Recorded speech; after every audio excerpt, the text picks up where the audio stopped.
Good morning, all of you. Am I audible all? Good morning, Saima. Good morning, sir. Good morning, बेटा वंश. Okay. Good morning Ritika. चलो बेटा start करते हैं आज का session. Good morning Anjali. Good morning समीक्षा. ओके. तो आज का जो सेशन है हमारा वो हम प्लांट फिजियोलॉजी से स्टार्ट कर रहे हैं. और प्लांट फिजियोलॉजी के इस सेशन में सबसे पहले हम लोग यहाँ पर क्या चीज़ रेस्पिरेशन इन प्लांट ये हम लोग देखने वाले हैं. और रेस्पिरेशन इन प्लांट जिसमें हम लोगों को प्लांट में रेस्पिरेशन कैसे होता है ये देखेंगे. जिसमें हम लोग एक तो ग्लाइकोलाइसिस जो है क्या चीज़ ग्लाइकोलाइसिस ये हम लोग स्टडी करने वाले हैं. It is also known as EMP pathway. क्या होता है ये हम समझेंगे. सेकेंड हम लोग यहाँ पे देखेंगे TCA try carboxylic acid cycle जिसे हैंस क्रेब ने डिस्कवर्ड किया है, इसलिए इसे क्रेब साइकिल भी कहते हैं. ये वाला पोर्शन भी जो है हम लोग यहाँ पर समझने वाले हैं.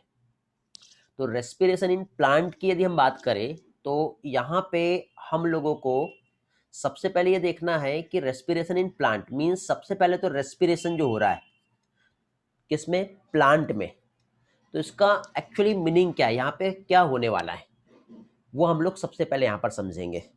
तो रेस्पिरेशन इन प्लांट मीन्स जैसे कि फॉर एग्जांपल जो भी प्लांट फोटोसिंथेसिस किया, ठीक है, और फोटोसिंथेसिस के बाद फाइनली प्लांट ने अपना फूड जो स्टोर किया in the form of starch, then after उसका जब ब्रेकडाउन होगा in the form of glucose, तो ग्लूकोज को या फिर जो भी ऑर्गेनिक कंपाउंड्स है, ठीक है, या फिर जो भी फूड मटेरियल है इसका क्या होगा ऑक्सीडेशन होगा. क्या होगा फूड मटेरियल का ऑक्सीडेशन. और आफ्टर द ऑक्सीडेशन यहाँ पे फाइनली जब फूड ऑक्सीडाइज होगा तो उससे रिलीज होंगी क्या चीज एनर्जी. ओके. एनर्जी क्या होगा रिलीज होगा. तो फूड के ऑक्सीडेशन के थ्रू जब यहाँ पे एनर्जी जो रिलीज हुआ तो एनर्जी जो रिलीज होता है वो इन द फॉर्म ऑफ ATP होता है. Means ATP is the currency. Okay. Energy का करेंसी होता है ये. ओके. तो अब यहाँ पे ये जो एनर्जी है मीन्स ATP जो है ये हाई एनर्जी फॉस्फेट बॉन्ड होता है. और ATP जब ब्रेक होता है इन the form of ADP means एक फॉस्फेट यहाँ पर क्या होगा ब्रेक होगा, जिससे एनर्जी जो रिलीज होंगी वो सेल के यूटिलाइजेशन में इन्वॉल्व होगा. सेल उस एनर्जी को क्या करेगा यूटिलाइज कर पाएगा. और इस एनर्जी का यूज जो होता है एक प्लांट या कोई भी ऑर्गेनिजम्स की हम बात करें तो जो ATP से रिलीज हुई एनर्जी है इसका यूज या तो प्लांट अपने एब्जॉर्प्शन में करेगा या तो फिर प्लांट ट्रांसपोर्ट जो होता है, ठीक है, उसमें यूज करेगा. साथ ही साथ जो मूवमेंट होता है प्लांट में या फिर एनिमल में भी हम देखें तो जो मूवमेंट हो रहा है उस मूवमेंट में भी क्या चीज इस एनर्जी का यूटिलाइजेशन होगा. ठीक है. तो इस तरह से यहाँ पे फाइनली ये प्रोसेस होगी. तो देखते हैं हम लोग क्या क्या यहाँ पे हो रहा है. तो देखिए बेटा जैसे कि फॉर एग्जांपल हम लोग एक सेल की हम बात करें, ठीक है, तो इनसाइड द सेल सबसे पहले तो यहाँ पे जो स्ट्रक्चर आप देख रहे हो यहाँ पे क्या प्रेजेंट होता है, यहाँ पे होता है साइटोप्लाज्म. ओके. सेल बायोलॉजी आप लोगों ने पढ़े हो, आप लोगों को क्लियर होगा, फिर भी हम लोग एक बार रिवाइज कर लेते हैं. ठीक है. सेल में क्या प्रेजेंट है साइटोप्लाज्म. साथ ही साथ यहाँ पे अगेन एक और ऑर्गन्स जो प्रेजेंट है cell organelles that is called mitochondria. Golgi body यहाँ पर है, एंडोप्लाज्मिक रेटिकुलम यहाँ पर प्रेजेंट है. ठीक है. ओके. गोल्जी बॉडी दूसरे साइड में. साथ ही साथ हम देखिए ये वैक्यूल्स है बेटा, ठीक है, इसको आप गोल्जी बॉडी कंसीडर नहीं करना. गोल्जी बॉडी भी होता है ये बता रहा हूँ मैं. ये न्यूक्लियस हो गया सेल का, इससे कनेक्टेड जो रहेगा ये क्या है एंडोप्लाज्मिक रेटिकुलम हो गया. फिर साथ ही साथ यहाँ पे क्लोरोप्लास्ट भी इसमें प्रेजेंट है. तो अब यहाँ पे सबसे पहले क्या हो रहा है ये जो ग्लूकोज है ऑक्सीजन की प्रेजेंस में इसका क्या होगा ब्रेकडाउन होगा. किसमें कार्बन डाइऑक्साइड में. साथ ही साथ यहाँ पे क्या आएगा H2O. और फाइनली लास्ट में जो बनेगा, रिलीज होगा, वो क्या होगा, energy in the form of ATP. तो ये एटीपी जो है ये सेल के कहां पर होता है, पहला क्वेश्चन तो ये है। तो सेल के साइटोप्लाज्म में सबसे पहले तो यहां पे होने वाला है क्या चीज, ग्लाइकोलाइसिस। क्या होगा, ग्लाइकोलाइसिस। फिर उसके बाद ये डायरेक्टली कहां पर पहुंचेगा, माइटोकॉन्ड्रिया में।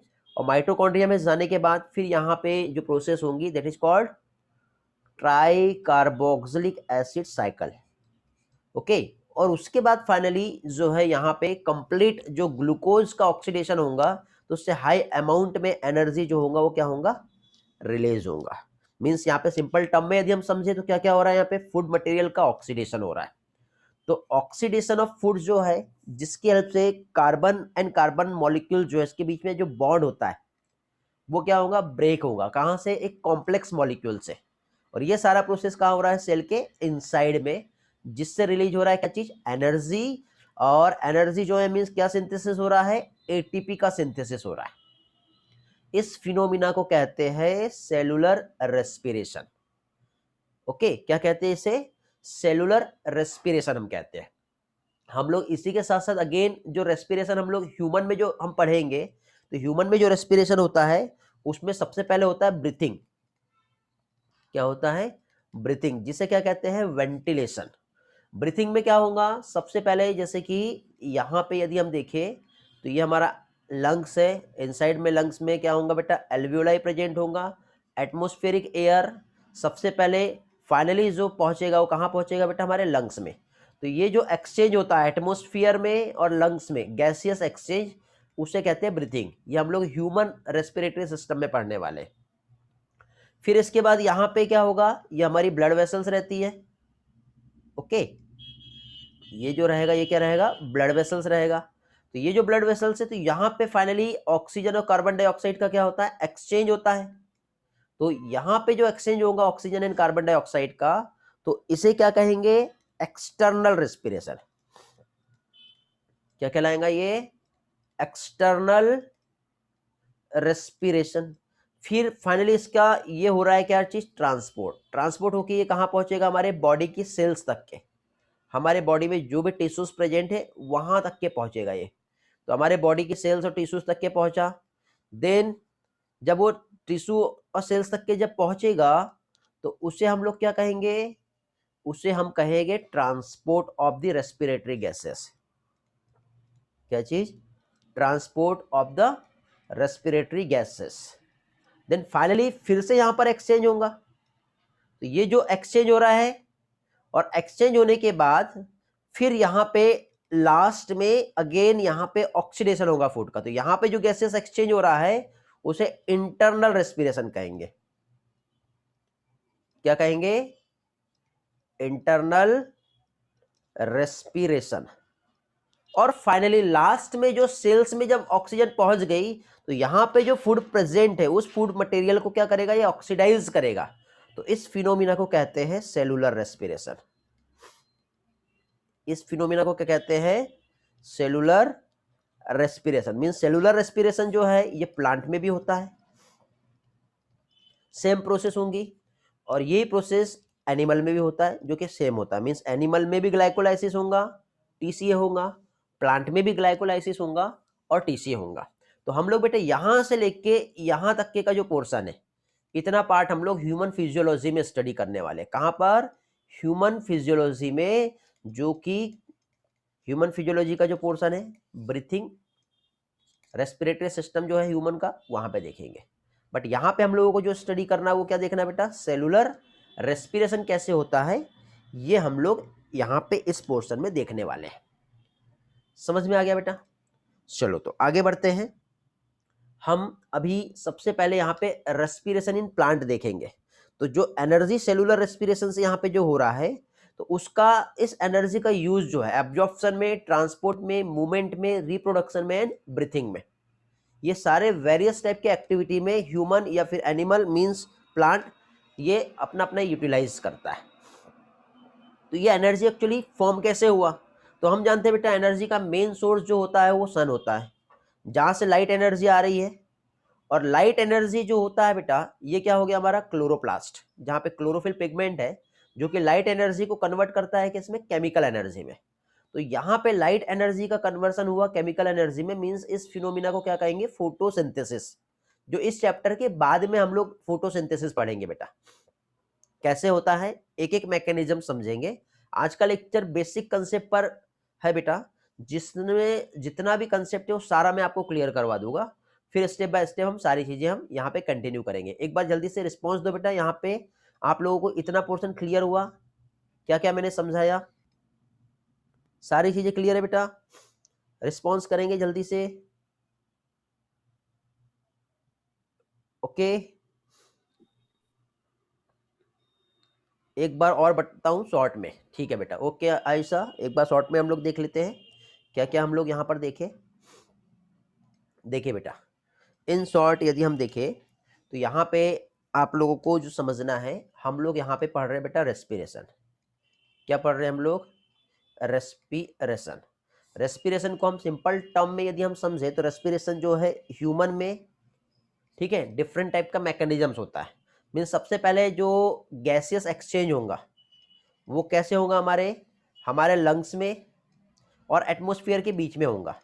तो लंग्स और एटमॉस्फेयर के बीच में जो गैसियस एक्सचेंज होता है उसे कहते हैं ब्रीथिंग। क्या कहते हैं इसे, ब्रीथिंग। फिर उसके बाद लंग्स से जो गैसेस एक्सचेंज होगा हमारे ब्लड में होता है।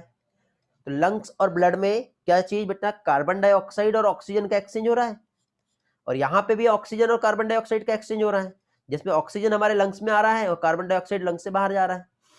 ऐसे लंग्स से ऑक्सीजन हमारे ब्लड में आ रहा है और ब्लड से कार्बन डाइऑक्साइड क्या हो रहा है, बाहर जा रहा है। तो इस रेस्पिरेशन को क्या कहते हैं, एक्सटर्नल रेस्पिरेशन कहते हैं। फिर फाइनली इसका क्या होगा, ट्रांसपोर्ट होगा, हमारे जो भी बॉडी टिश्यू और ऑर्गन है वहां तक के जो है ये जो ऑक्सीजन है वो आ जाएगी, और सेल्स के पास जो कार्बन डाइऑक्साइड है वो रिटर्न बैक हो जाएगा। तो इस रेस्पिरेशन को क्या कहेंगे, इंटरनल रेस्पिरेशन। और ये वाला सारा पोर्शन हम लोग ब्रीथिंग में वैसे भी ऑलरेडी देखने वाले हैं, तो यहाँ पे टेंशन नहीं लेना। फाइनली यहाँ पे हम लोगों को जो स्टडी करना है वो क्या करना है बेटा, वो है हमारा सेलुलर रेस्पिरेशन। क्या पढ़ने वाले हम लोग यहां पर सेलुलर रेस्पिरेशन पढ़ने वाले। तो सेलुलर रेस्पिरेशन की यदि हम बात करें तो सेलुलर रेस्पिरेशन मींस व्हाट, क्या, सेलुलर नाम से समझ में आता है, एक सेल है, सेल्स में रेस्पिरेशन हो रहा है। रेस्पिरेशन मींस क्या होगा बेटा, oxidation, oxidation of food substance, ठीक है, या फिर ऑक्सीडेशन ऑफ ऑर्गेनिक, क्या चीज, oxidation of organic material, organic compound. Organic compound का जब ऑक्सीडेशन होगा तो इससे रिलीज होगा क्या चीज, energy in the form of ATP. और एटीपी के फॉर्म में जो एनर्जी रिलीज हुआ उसे हम लोग या फिर प्लांट अपना वेरियस टाइप का जो एक्टिविटी होता है वो वेरियस एक्टिविटी में क्या होगा, इसका यूटिलाइजेशन होगा। अब सेलुलर रेस्पिरेशन यहाँ पे कैसे हो रहा है वो हम देखेंगे। तो सेलुलर रेस्पिरेशन में हम लोग जो देखने वाले हैं, एक तो हम देखेंगे ग्लाइकोलाइसिस, जो कहाँ होता है, इस सेल के साइटोप्लाज्म में होता है। और इसी के बाद हम लोग ग्लाइकोलाइसिस के बाद नेक्स्ट जो देखने वाले, क्या देखने वाले, टीसीए, टीसीए जो यहाँ पे होगा, क्या है ये है माइटोकॉन्ड्रिया, यहाँ पे होगा। तो एक एक पार्ट बेटा क्लियर हो जाएगा, टेंशन न लो। तो देखो लाइट एनर्जी आई, क्लोरोप्लास्ट ने फोटोसिंथेसिस हुआ, फाइनली क्या हुआ, ग्लूकोज का फॉर्मेशन हुआ, देन वो स्टोर हो जाएगा अपने एक कॉम्प्लेक्स फॉर्म में। फिर स्टोर होने के बाद फाइनली क्या होगा, यहां पे इसके बाद क्या होगा बेटा, वो एनर्जी का ब्रेकडाउन होगा, मींस जो chemical energy in the form of ATP. और एटीपी के फॉर्म में जब एनर्जी ब्रेक हुई तो फाइनली इसके बाद क्या हुआ, वो हमारे बॉडी में यूटिलाइज होगा। वंस का डाउट आ रहा है टीसीए क्या है, ओके हाँ बेटा वंस। देखिए क्या होता है, जो सेलुलर रेस्पिरेशन होता है, ठीक है, क्या चीज, सेलुलर रेस्पिरेशन जो होता है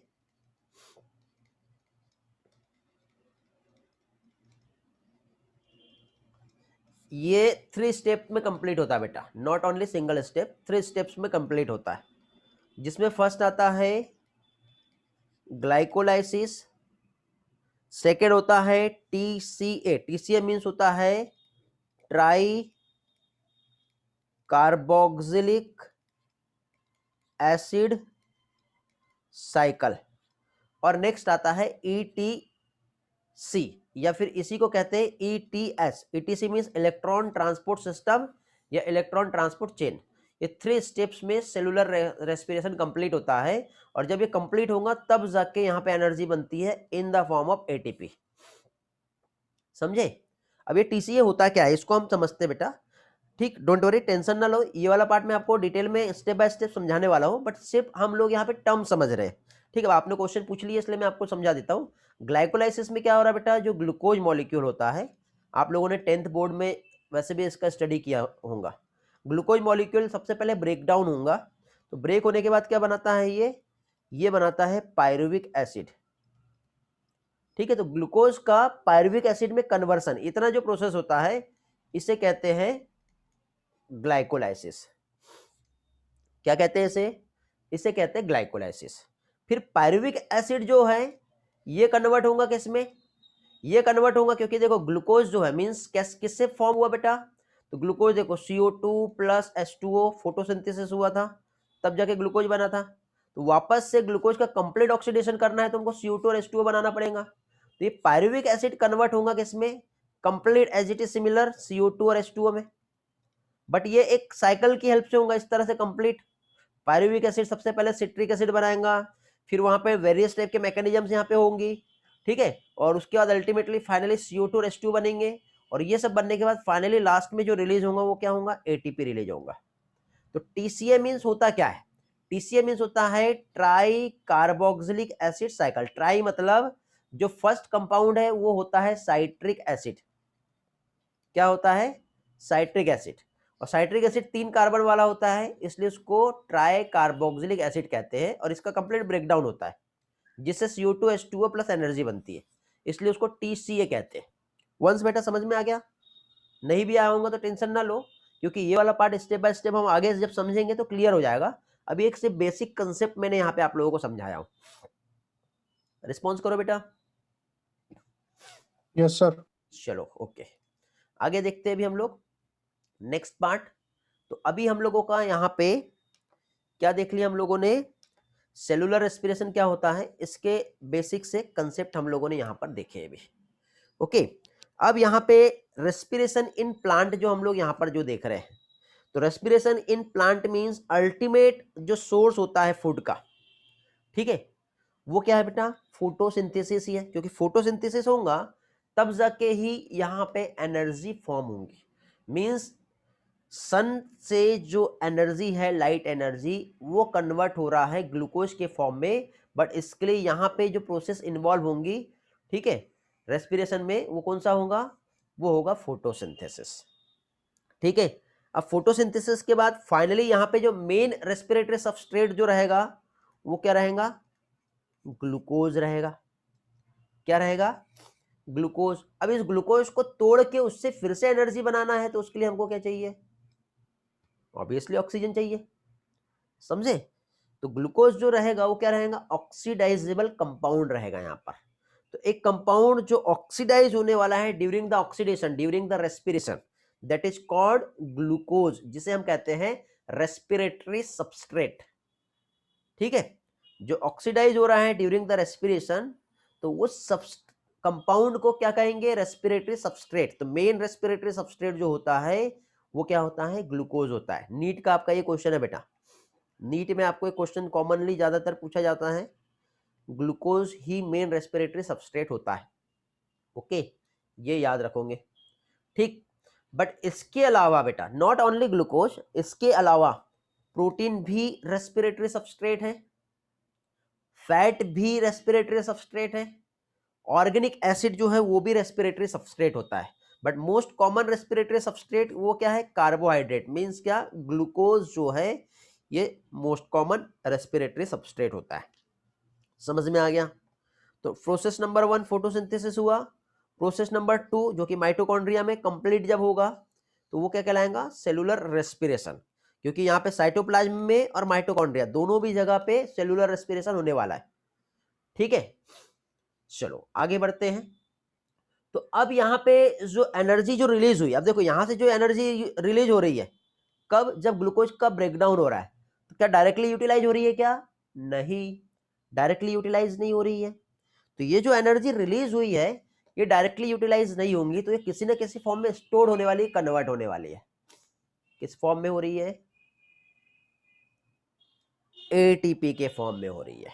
तो ये जो एनर्जी जो है ये रिलीज होकर डायरेक्ट यूज नहीं होता बेटा, सबसे पहले एटीपी बनेगा और जैसे जैसे नीड होगा तो एटीपी का ब्रेकडाउन होगा और ब्रेकडाउन होने के बाद फाइनली जो है एटीपी से हमारी सेल्स को जो भी हमारा एक्टिविटी है, सेलुलर एक्टिविटी, मूवमेंट कह लो या फिर मेटाबॉलिक एक्टिविटी कह लो, जिसमें भी एनर्जी चाहिए वो सारी एनर्जी कहां से मिलेगी?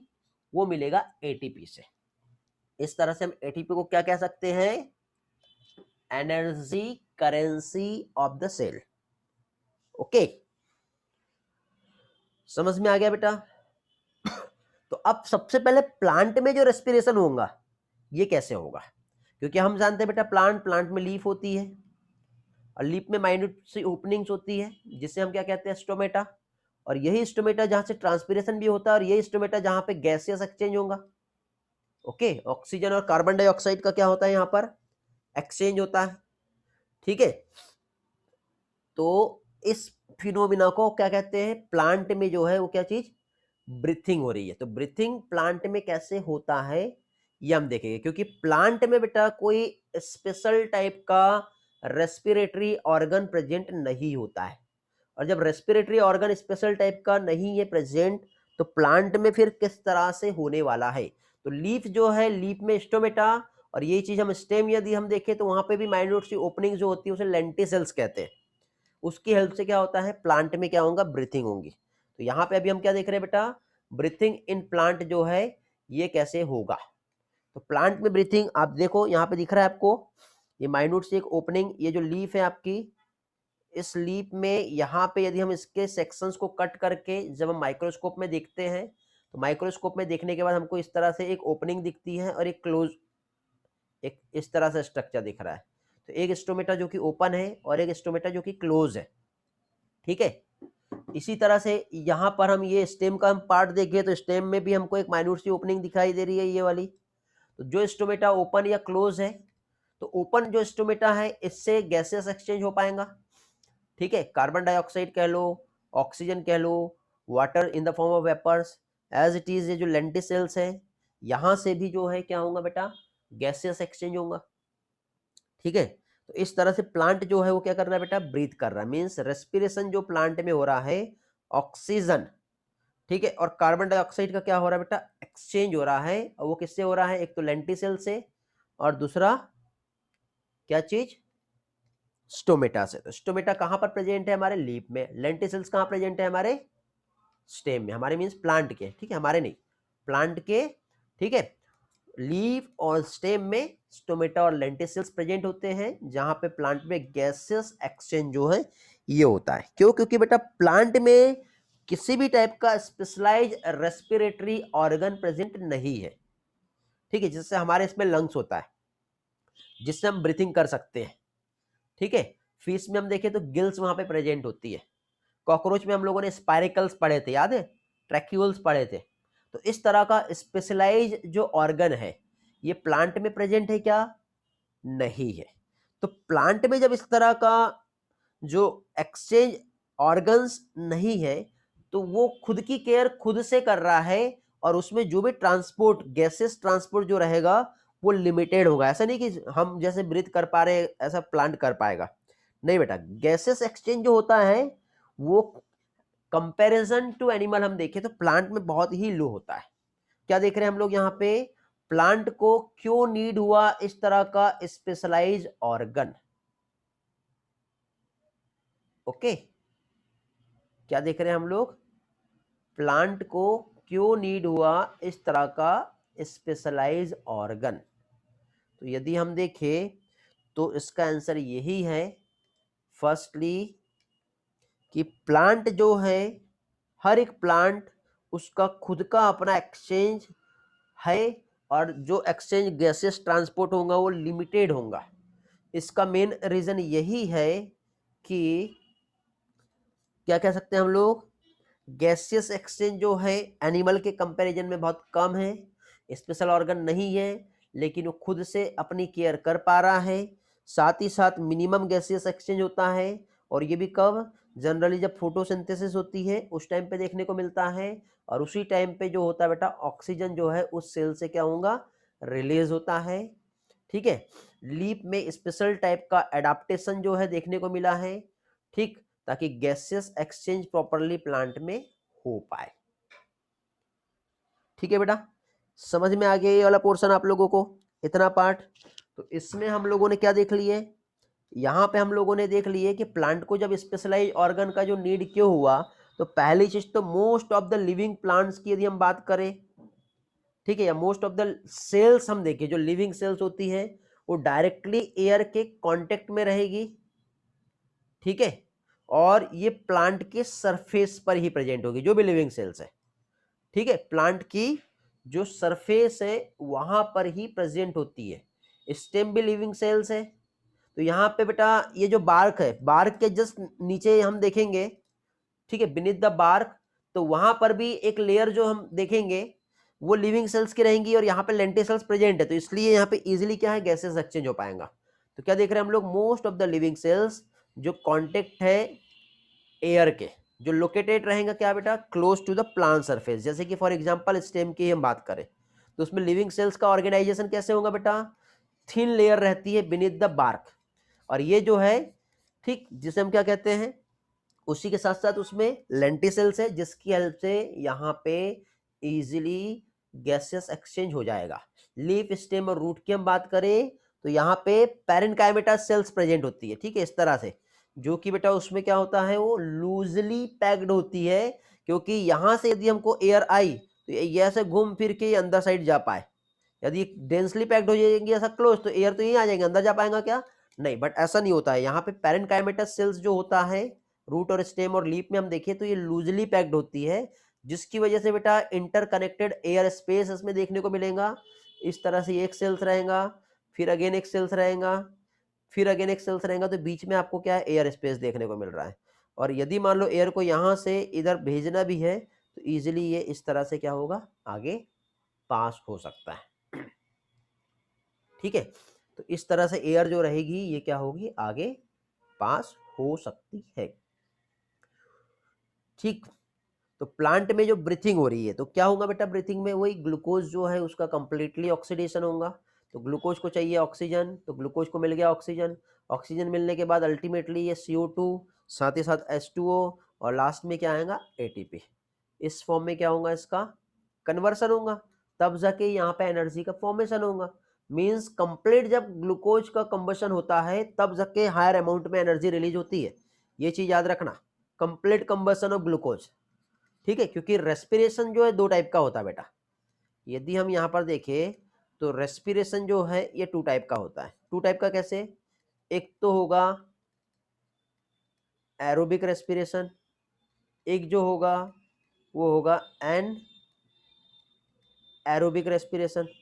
एरोबिक रेस्पिरेशन ऑक्सीजन की प्रेजेंस में होगा, एनएरोबिक रेस्पिरेशन ऑक्सीजन की एब्सेंस में होगा।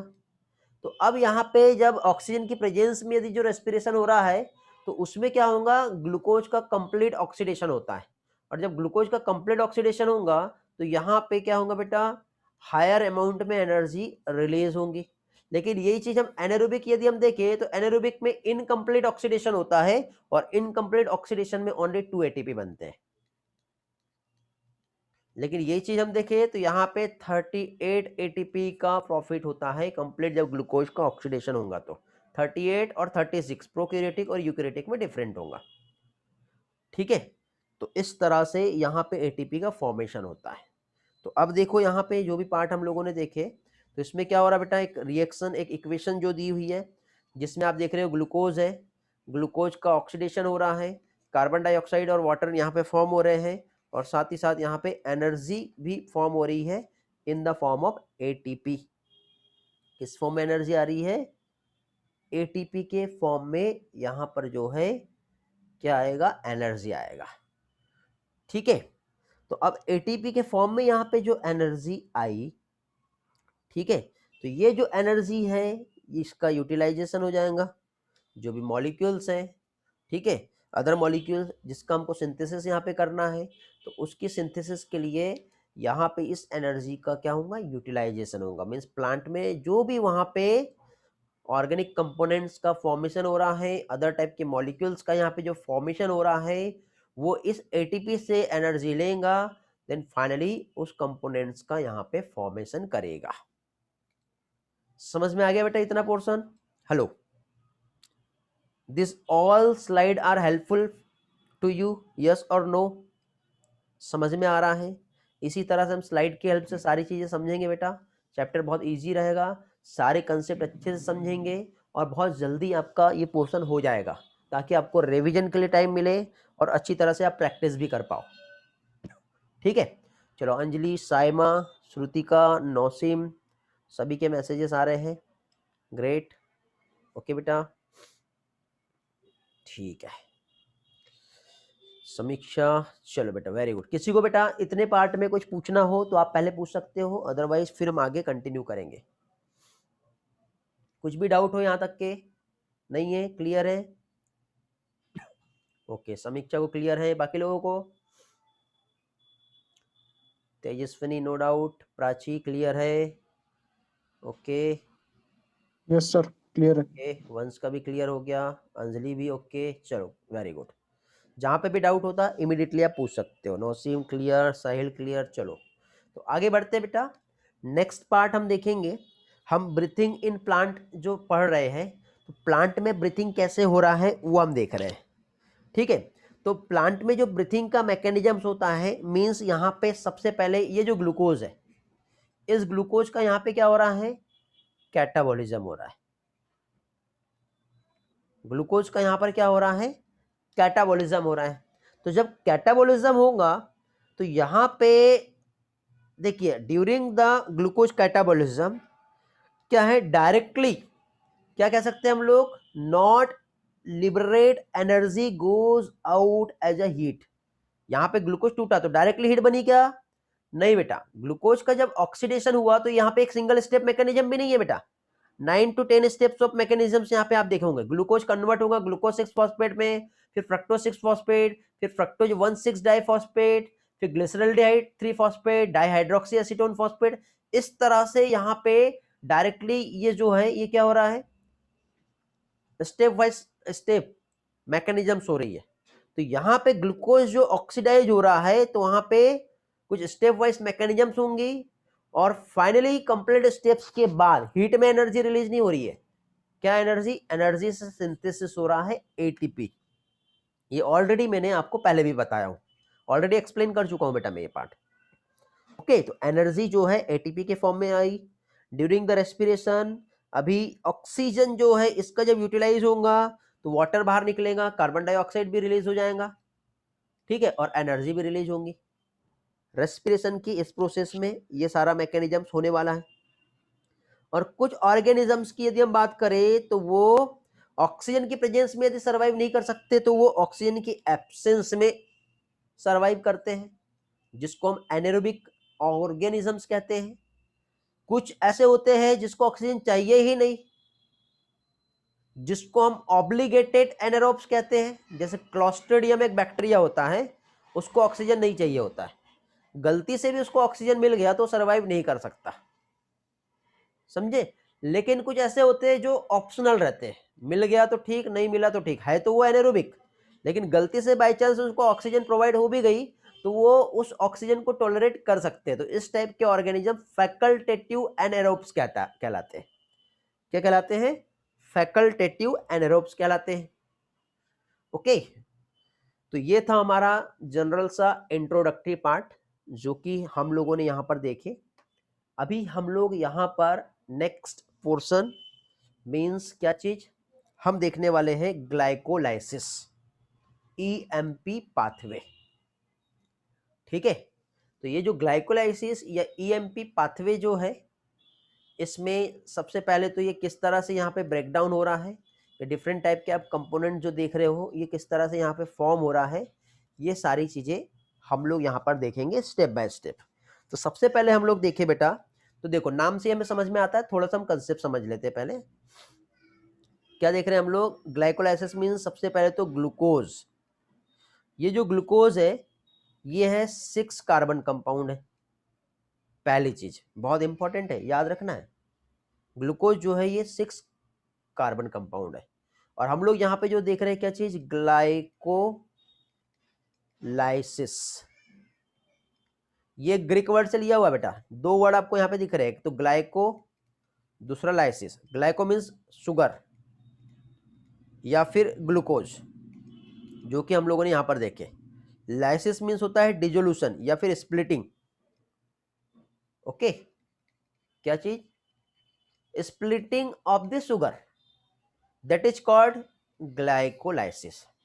ये जो स्प्लिटिंग ऑफ शुगर जो हो रहा है, जिसमें 6 कार्बन कंपाउंड जो है इसका ब्रेकडाउन होगा। तो ग्लूकोज का कन्वर्सन जो होता है वो होता है किसमें, ये होता है पायरुविक एसिड में। और पायरुविक एसिड जो है ये 3 कार्बन कंपाउंड है। तो ग्लूकोज जो कि 6 कार्बन कंपाउंड है, इससे बना पायरुविक एसिड जो कि 3 कार्बन कंपाउंड है। तो ग्लूकोज का 1 मॉलिक्यूल जो होता है ये पायरुविक एसिड के 2 मॉलिक्यूल्स को प्रोड्यूस करता है। क्या कर रहा है यहाँ पे, ग्लूकोज का 1 मॉलिक्यूल पायरुविक एसिड के 2 मॉलिक्यूल्स को प्रोड्यूस करता है। मीन्स यहाँ पे ग्लूकोज का इतना मैकेनिज्म जो हो रहा है, जो ग्लाइकोलाइसिस है, इसमें पार्शियल ब्रेकडाउन होगा। किस चीज का पार्शियल ब्रेकडाउन होने वाला है, तो पार्शियल ब्रेकडाउन होगा ग्लूकोज का। कंप्लीट ऑक्सीडेशन नहीं हुआ है बेटा, ये कंप्लीट ऑक्सीडेशन तो जब टीसीए होगा तब होगा। तो ग्लाइकोलाइसिस जो होता है ये कहां पर हो रहा है, तो ये होता है बेटा साइटोप्लाज्म ऑफ द सेल। ठीक है, सेल के साइटोप्लाज्म में ग्लाइकोलाइसिस जो है ये देखने को मिलेगा। ठीक है, क्लियर हो गया बेटा। तो क्या देखे हम लोगों ने, फर्स्ट मैकेनिज्म्स यहाँ पे हम लोगों ने जो देखे, जिसमें हमने क्या देखे, इसमें हम लोगों ने सबसे पहले ग्लूकोज जो है, ठीक है, इसका ब्रेकडाउन हुआ पायरुविक एसिड में। तो ग्लूकोज का जब पायरुविक एसिड में कन्वर्सन होता है तो इस फिनोमिना को कहते हैं ग्लाइकोलाइसिस। कहां पर हो रहा है बेटा, ये देखो यहां से लेके यहां तक के आपको ये जो दिखाई दे रही है ये एक सेल है। इस सेल में ये वाला जो पोर्शन है ये हो गया साइटोप्लाज्म। इस साइटोप्लाज्म में ये वाला पार्ट आप जो देख रहे हो ये हो गया माइटोकॉन्ड्रिया। क्या हो गया, माइटोकॉन्ड्रिया। तो अभी देखो क्या हो गया, यहाँ पे साइटोप्लाज्म में जो प्रोसेस हुई वो कौन सी हुई है, ग्लाइकोलाइसिस। ग्लाइकोलाइसिस प्रोसेस के टाइम पे यहाँ पे फॉर्म हुआ क्या चीज, पायरुविक एसिड फॉर्म हुआ है। अब ये जो पायरुविक एसिड जो फॉर्म हुआ वो कहाँ पर हुआ है, साइटोप्लाज्म में। पायरुविक एसिड का अब ट्रांसपोर्ट हो जाएगा कहाँ पर, ये माइटोकॉन्ड्रिया में, लेकिन डायरेक्ट नहीं होता। पायरुविक एसिड का कन्वर्सन होता है सबसे पहले एसिटिल को ए में। बेटा ये जितने भी कंपोनेंट है ये नाम आप लोगों को याद करना पड़ेगा। ठीक है, नाम लर्न कर लो, बाद में मैं आपको ट्रिक्स जो है वो दूंगा, तो उस ट्रिक की हेल्प से आप लोग सारी चीजें याद कर पाओगे, इजीली याद हो जाएगा। बट एटलीस्ट सबसे पहले 2 से 3 बार आप जब नेम्स पढ़ोगे तो अभी आप लोगों के लिए हो सकता है कि ये नेम्स सारे न्यू है, लेकिन धीरे धीरे अगेन एंड अगेन सब आपके पास आएगा तो ये सारे जो नेम्स रहेंगे आपके लिए ईजी हो जाएंगे और बहुत ईजिली आप याद रख पाओगे। ठीक है, तो एसिटिल को ए मीन्स सबसे पहले क्या हुआ, देखो यहाँ पे प्रोसेस अगेन फिर से समझते हैं क्या क्या हो रहा है। सबसे पहले तो ये जो है ये क्या है, ग्लूकोज है। शायद आपको एक कलर नहीं दिख रहा होगा, जस्ट वेट, कलर चेंज कर लेते हैं। देखो क्या हो रहा है प्रोसेस में, प्रोसेस जो हो रही है जिसमें हमने देखे सबसे पहले ग्लूकोज। ये जो ग्लूकोज है इसका कन्वर्सन हुआ किसमें, पायरुविक एसिड में। मींस इस प्रोसेस को क्या कहा, इस प्रोसेस को कहा ग्लाइकोलाइसिस, जो कहां पर हुआ है, साइटोप्लाज्म में। देखो यहाँ पे कंप्लीट एक स्ट्रक्चर यहाँ पे मैं ड्रॉ कर रहा हूं। ये जो है बेटा ये सेल है, ये जो है ये हो गया सेल, समझ गए। और सेल का ये जो पार्ट है ये हो गया साइटोप्लाज्म। इस साइटोप्लाज्म में ग्लूकोज से बना पायरुविक एसिड जो यहीं पर अगेन एक मैकेनिज्म होती है जिससे पायरुविक एसिड का कन्वर्सन हो जाता है किसमें, एसिटिल को ए में। अब ये एसिटिल को ए इसके अंदर चला जाएगा। जानते हो क्या है ये, क्या है ये?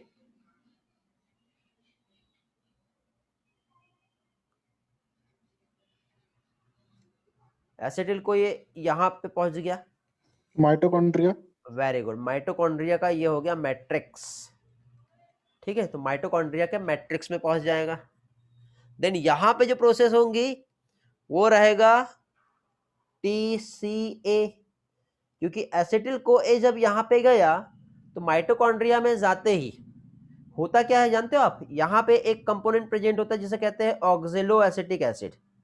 तो oxaloacetic acid plus acetyl CoA, ये दोनों भी आपस में जब रिएक्ट करते हैं तो सबसे पहले यहां पे फॉर्म होता है जिसे कहते हैं साइट्रिक एसिड। क्या कहते हैं उसे, साइट्रिक एसिड। और जैसे साइट्रिक एसिड फॉर्म हुआ देन यहां से प्रोसेस स्टार्ट होती है।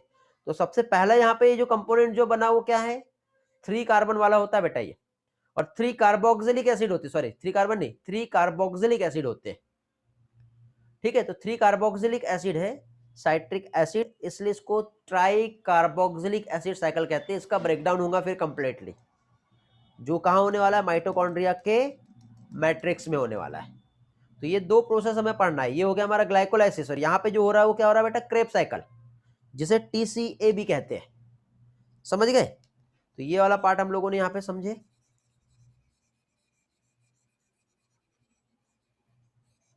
चलो इतना पार्ट बेटा समझ में आ गया है, या कुछ रिवाइज करना है इन शॉर्ट में, कुछ पूछना है तो आप लोग जल्दी से पूछ लीजिए। हाँ बेटा, TCA जो होता है माइटोकॉन्ड्रिया में होता है। किसी को भी कुछ पूछना है तो पूछ लीजिए।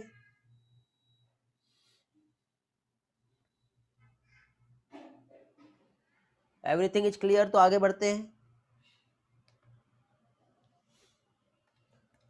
चलो तो अभी देखिए यहाँ पे जो नेक्स्ट पोर्शन हम लोग जो देख रहे हैं, मीन्स क्या देखे हमने, पार्शियल ब्रेकडाउन हुआ है किस चीज का, ग्लूकोज का। अब ग्लूकोज का जो पार्शियल ब्रेकडाउन हुआ है इसमें 2 molecule of pyruvic acid form हुए हैं, और अभी तक के बेटा ऑक्सीजन का कोई नीड नहीं है। ये सारी प्रोसेस ऑक्सीजन के एब्सेंस में होती है, ठीक है।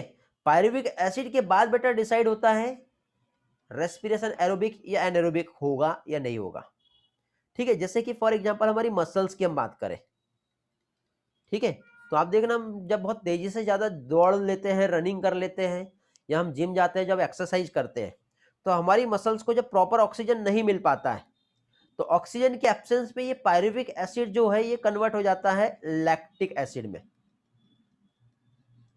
किस में कन्वर्ट हो जाता है, लैक्टिक एसिड में, जिसकी वजह से मस्कुलर क्रैम्प्स जो है देखने को मिलते हैं आपको, उस मसल्स में पेनफुल सेंसेशन होता है। तो ये क्यों हुआ, क्योंकि ऑक्सीजन प्रॉपर अमाउंट में नहीं था, जितना उस ग्लूकोज को ऑक्सीडाइज करने के लिए चाहिए उतना ऑक्सीजन उसे नहीं मिला। तो ये हो गया लैक्टिक एसिड। यही चीज हम बैक्टीरिया में हम देखें तो ऑक्सीजन वहां पर भी प्रेजेंट नहीं होती, बट वहां पे लैक्टिक एसिड नहीं बनता है, वहां पे इथेनॉल बनता है। क्या फॉर्म होता है वहां पे फॉर्म होता है इथेनॉल। समझे? ये भी ऑक्सीजन के एब्सेंस में है, बट जनरली ऑक्सीजन के प्रेजेंस में हुआ तो वहां पे ना तो लैक्टिक एसिड बनेगा और ना ही इथेनॉल बनेगा, वहां पे CO2 और H2O का फॉर्मेशन होता है, कंप्लीट ब्रेकडाउन। यहां पे इथेनॉल और जब लैक्टिक एसिड बना तो जो एनर्जी जो फॉर्म होंगी वो बहुत कम होंगी। देखो ये इधर आपको यहाँ पे पिक्चर्स में दिख रहा है ये वाला, ये कब हो रहा है बेटा, जब ऑक्सीजन प्रेजेंट नहीं थी। तो इस फिनोमिना को हम फर्मेंटेशन भी कहते हैं। फर्मेंटेशन जनरली ईस्ट सेल जो होती है उसमें देखने को मिलेगा, और ईस्ट जो है बेटा ये अल्कोहल का प्रोडक्शन करता है, ओके। लेकिन ऑक्सीजन प्रेजेंस है तो एरोबिक रेस्पिरेशन होगा, सेलुलर रेस्पिरेशन, जिसमें कंप्लीट ऑक्सीडेशन होता है और हायर अमाउंट में एनर्जी रिलीज होती है, क्योंकि CO2 और H2O फॉर्म होगा, क्योंकि ग्लूकोज बना ही CO2 और H2O से था। समझे? तो इस तरह से यहाँ पे प्रोसेस होती है। अब यहाँ पे देखो, अब एक क्वेश्चन आ रहा है कि EMP क्यों कहते हैं इसे, ग्लाइकोलाइसिस को EMP क्यों कहते हैं। तो बेटा ग्लाइकोलाइसिस को ईएमपी इसलिए कहते हैं क्योंकि इस साइकिल को 3 साइंटिस्ट ने मिलके जो है डिस्कवर्ड किया है। एक सिंगल अकेले साइंटिस्ट के बस की बात नहीं थी इतनी सारी स्टेप्स वहां पे फाइंड करना। ठीक है, तो यहाँ पे बेटा जो साइंटिस्ट थे वो थे एमडेन, साथ ही साथ जो थे मेयरहॉफ एंड पारनास। तीनों साइंटिस्ट ने मिलकर ग्लाइकोलाइसिस को डिस्कवर किए है, इसलिए ग्लाइकोलाइसिस को ईएमपी पाथवे भी कहते हैं। क्या कहते हैं? EMP pathway. ठीक है, चलो तो ये हो गया, आपको ये समझ में आ गया बेटा। तो ये कहाँ पर? साइटोप्लाज्म जो है लिविंग सेल्स का, वहां पे देखने को मिलती है। तो ये देखो थोड़ी देर पहले मैं जो आपको एक्सप्लेन कर रहा था, क्या नाम है बेटा? गुस्टाव एमडेन, उसके बाद ओटो मेयरहॉफ, और उसके बाद क्या है बेटा? Jacob Parnas. ये तीनों साइंटिस्ट जो है इन्होंने मिलकर ग्लाइकोलाइसिस को डिस्कवर्ड किए, इसलिए हम इस पाथवे को ईएमपी पाथवे कहते हैं। ठीक है, और एनारोबिक में भी हम देखें तो ये एक ओनली प्रोसेस होती है रेस्पिरेशन की। किसमें? एनारोब्स। एनारोब्स मतलब जैसे क्लॉस्ट्रिडियम एक बैक्टीरिया बताया था। ओके, ईस्ट हम देखेंगे तो इसमें क्या हो रहा है? एनारोबिक रेस्पिरेशन हो रहा है, और एनारोबिक रेस्पिरेशन में सिर्फ और सिर्फ आपको देखना ग्लाइकोलाइसिस ही देखने को मिलेगा, वहां पे आपको टीसीए देखने को नहीं मिलेगा, वहां पे आपको ईटीसी भी देखने को नहीं मिलेगा। सिर्फ और सिर्फ आपको वहां पर जो देखने को मिलेगा वो क्या मिलेगा बेटा?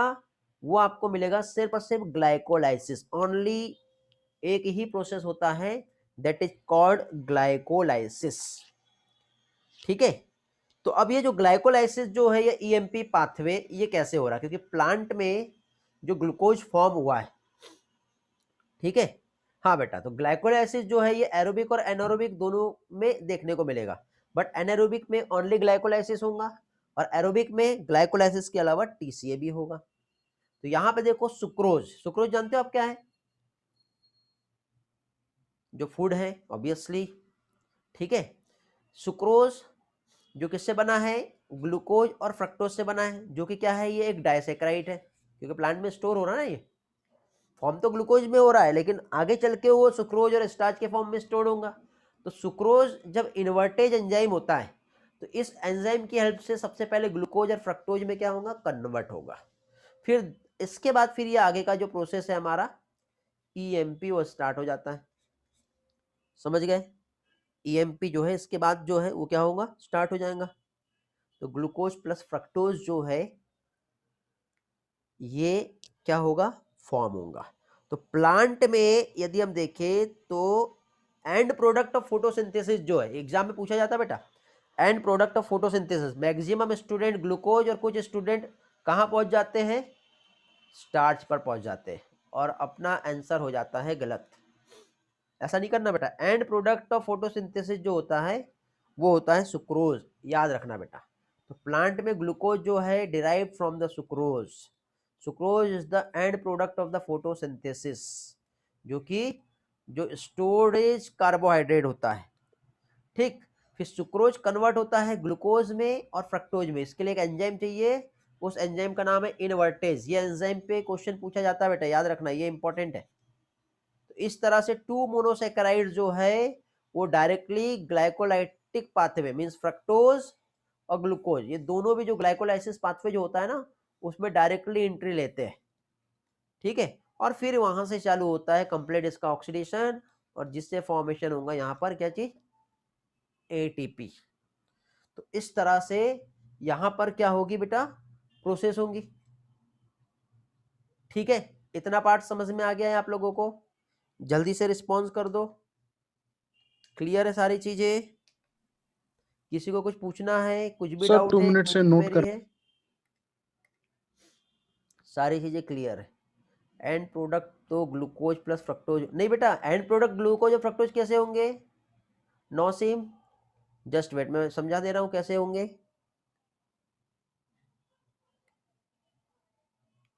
जस्ट वेट बेटा नौसीम, समझा दे रहा हूं मैं, क्लियर करवा दे रहा हूं आपको क्यों नहीं होंगे या फिर क्यों होंगे।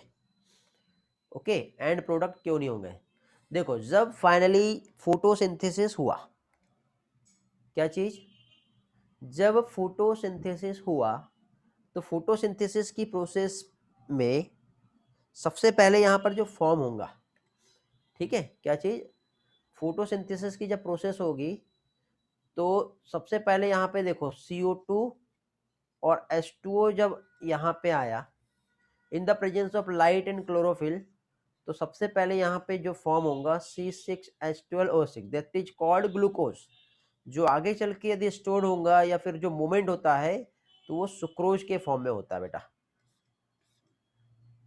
ठीक है, तो एंड प्रोडक्ट ऑफ फोटोसिंथेसिस बोल रहा है। उसके बाद फिर प्लांट जो है वो भले उसको स्टार्च के फॉर्म में स्टोर करके रखे, बट ये फोटोसिंथेसिस का स्टेप्स नहीं है। तो ये हो गया एंड प्रोडक्ट ऑफ फोटोसिंथेसिस।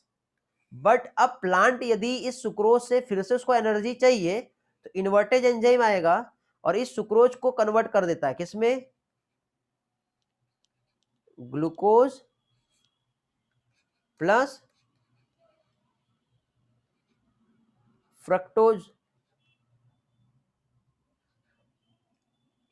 समझ गए, ग्लूकोज एंड फ्रक्टोज में अभी क्या हुआ, कन्वर्ट हो गया। तो अब ये एंड प्रोडक्ट नहीं हुआ ना बेटा, एंड प्रोडक्ट यहीं तक के था, ये इसके बाद जो प्रोसेस चालू हो रही है वो हमारी रेस्पिरेशन का प्रोसेस चालू हो गया है, फोटोसिंथेसिस यहीं पे खत्म हो गया है। लास्ट सुक्रोज स्लाइड जो है आपको देखना है बेटा, जस्ट वेट, ठीक है,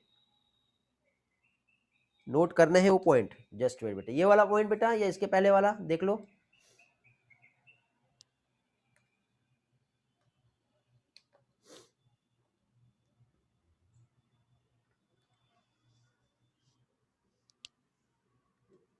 हो गया,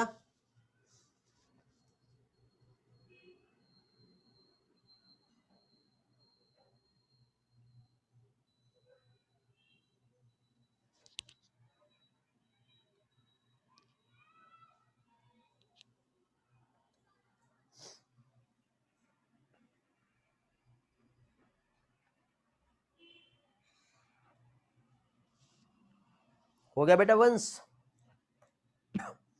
चलो तो आगे बढ़े, यस फिर सर। नेक्स्ट इसमें आते हैं। तो अभी देखिए ये जो प्रोसेस जो हो रही है वो कैसे हो रही है और क्या क्या यहाँ पे सारा जो है कंसेप्ट आ रहा है। तो अब हम क्या करेंगे, अब ये प्रोसेस को हम यहीं पे समझेंगे, आगे कैसे आएगा देखो, हाँ ध्यान से समझना, यहाँ पे समझा रहा हूँ।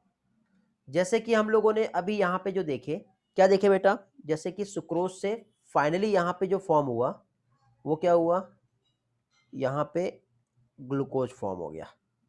अब सबसे पहले क्या होगा बेटा, यहाँ पे या तो ग्लूकोज या फिर फ्रक्टोज, दोनों भी रहेगा। तो ग्लूकोज और फ्रक्टोज जो है यहाँ पे एक एंजाइम आता है, उस एंजाइम को कहते हैं क्या चीज, हेक्सोकाइनेज एंजाइम। ठीक है, एनसीईआरटी लेके बैठना बेटा अभी आप लोग, ठीक है, एनसीईआरटी में आप लोगों को एक वहां पे फ्लो चार्ट दिया हुआ है, ग्लूकोज से उसका जो कन्वर्सन जो दिया हुआ है वो आप लोगों को देखना है। ठीक है, तो ग्लूकोज जो होता है हेक्सोकाइनेज एंजाइम की प्रेजेंस में, ठीक है, क्या होगा, सबसे पहले इसका कन्वर्सन होगा। ठीक है, तो ग्लूकोज कन्वर्ट होता है किसमें, ग्लूकोज का कन्वर्सन होगा ग्लूकोज 6 फॉस्फेट में। ठीक है, किसमें कन्वर्ट हो गया, ग्लूकोज 6 फॉस्फेट में। अब ये ग्लूकोज 6 फॉस्फेट में जो कन्वर्ट हुआ है, तो ये डायरेक्टली हम इसे इस तरह से नहीं कहेंगे, यहां पे मैं आप लोगों को, ठीक है, एक फॉर्मूले के बेस पे समझा रहा हूं कैसे होता है। ठीक है, ध्यान से समझना बेटा, ये आपके नीट में ऐसा नहीं पूछा जाएगा लेकिन आपको अभी समझना है। ठीक है, तो इसके लिए बेस्ट वे यही है। देखो ग्लूकोज का आप लोगों ने यदि पढ़े होंगे केमिस्ट्री में तो फॉर्मूला पढ़े होंगे बायोमोलिक्यूल में, 1 2 3 4 5 6, ऐसे 6 कार्बन होते हैं ग्लूकोज में, रहते हैं ना बेटा। फिर उसके बाद यहाँ पे CHO होता है। देखो ऐसा केमिस्ट्री के अकॉर्डिंग इस तरह से नहीं लिखते हम लोग, ठीक है, ये सही वे नहीं है, लेकिन फिर भी अभी समझने के लिए हम समझेंगे। फिर इस तरह से यहाँ पे ये जो हो गया, ये हो गया ग्लूकोज, और लास्ट में CH2OH ऐसा एक कंपोनेंट होता है। यहाँ पे आता है HOH, यहाँ पे होता है OH, H, again H, OH, again H and OH। ये एक फॉर्मूला हो गया बेटा, स्ट्रक्चरल फॉर्मूला किसका? ग्लूकोज का। ओके, अब ग्लूकोज का ये जो फॉर्मूला यहाँ पे आया, तो अब हमने यहाँ पे क्या किया बेटा, एक एंजाइम यहाँ पे देखे थे। उस एंजाइम का नाम क्या था बेटा? हेक्सोकाइनेज। हेक्सो, ये नाम क्यों आया हेक्सो? हेक्सो मतलब देखो यहाँ पे टोटल कितने कार्बन दिख रहे हैं आपको? 6 कार्बन दिख रहे हैं। तो 6 कार्बन शुगर के साथ जो एंजाइम यहाँ पे काम कर रहा है उसका नाम हो गया हेक्सो। और हेक्सो मीन्स यहाँ पे क्या होगा बेटा, इसमें ये जो एंजाइम है, इस एंजाइम में एक टर्म यहां पे यूज कर दिया, क्या चीज? काइनेज। क्या टर्म यूज किया यहां पर? काइनेज। काइनेज जब भी रोल आएगा बेटा, याद रखना कि ये काइनेज का रिलेशन होता है एटीपी से।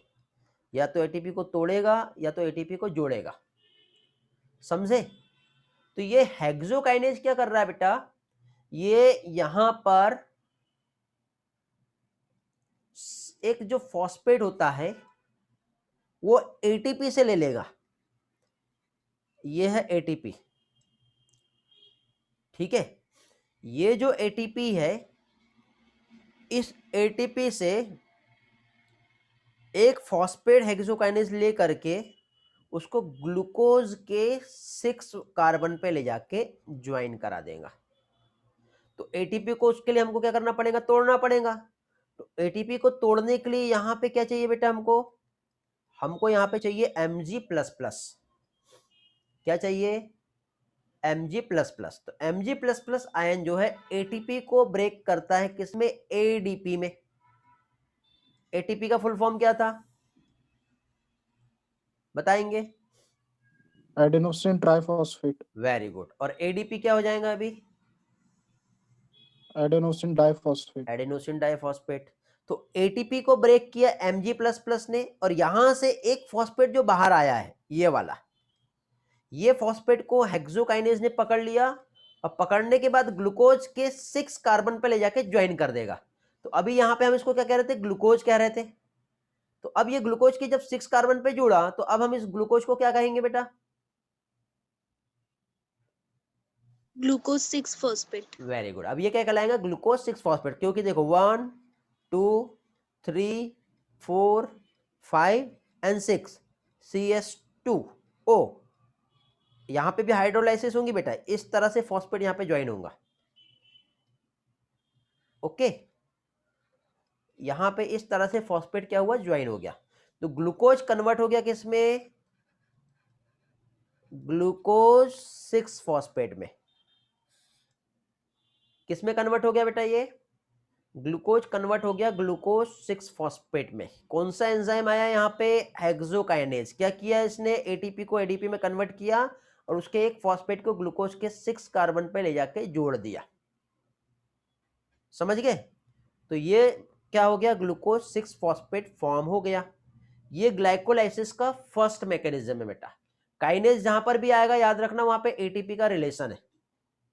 ऐसा एग्जाम में आपको नहीं पूछा जाएगा, ठीक है? यदि आपको स्क्रीनशॉट लेना है तो ले सकते हो, क्योंकि इसके बाद ये वाला स्लाइड नहीं दिखेगा, क्योंकि ये स्लाइड हटने के बाद वापस से नहीं आएगा बेटा, ठीक है? एक काम करता हूं, मैं दूसरा स्लाइड यूज करता हूं आप लोगों के लिए, ताकि आपको वो प्रॉपरली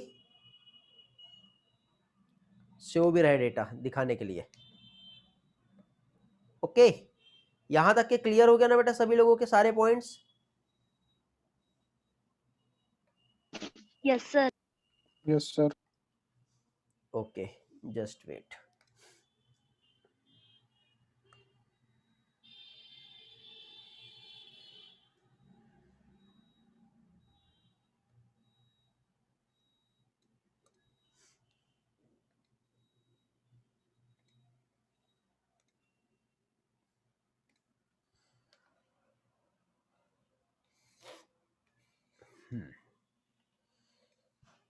तो हम लोगों ने यहाँ पे अभी जो समझे, क्या देखे बेटा हम लोगों ने यहाँ पे अभी हम लोगों ने जो रिएक्शन समझे हैं वो ये वाला है। देखो ग्लूकोज और ग्लूकोज के साथ ही साथ यहाँ पे जो रहेगा क्या रहेगा, फ्रक्टोज।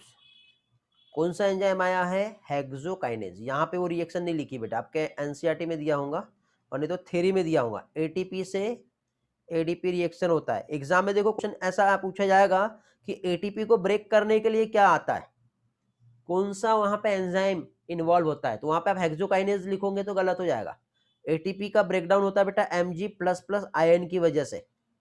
और ग्लूकोज को ग्लूकोज 6 फॉस्फेट में कन्वर्ट करने के लिए कौन सा एंजाइम आता है, तो वहां पे आता है हेक्सोकाइनेज। या हेक्सोकाइनेज का रोल क्या है, कन्वर्ट कर रहा है ये ग्लूकोज को ग्लूकोज 6 फॉस्फेट में। तो देखो थ्योरी में बेटा आपके एनसीईआरटी में यही दिया है, ग्लूकोज एंड फ्रक्टोज जो है सबसे पहले इसका होगा फॉस्फोरिलेशन। तो इस मैकेनिज्म का नाम क्या हो गया बेटा, इस मैकेनिज्म जो स्टेप नंबर 1 है इसे कहते हैं 1 phosphorylation. फॉस्फोरिलेशन। फर्स्ट 2 बार फॉस्फोरिलेशन होता है यहाँ पर, तो ये हो गया फॉस्फोरिलेशन, जिसमें ग्लूकोज या फ्रक्टोज सबसे पहले कन्वर्ट होगा ग्लूकोज 6 फॉस्फेट में। एंजाइम आया हेक्सोकाइनेज। फिर इसके बाद इसका आइसोमराइजेशन होगा। तो आइसोमराइजेशन पे क्या फॉर्म होगा बेटा, फ्रक्टोज 6 फॉस्फेट। ठीक है।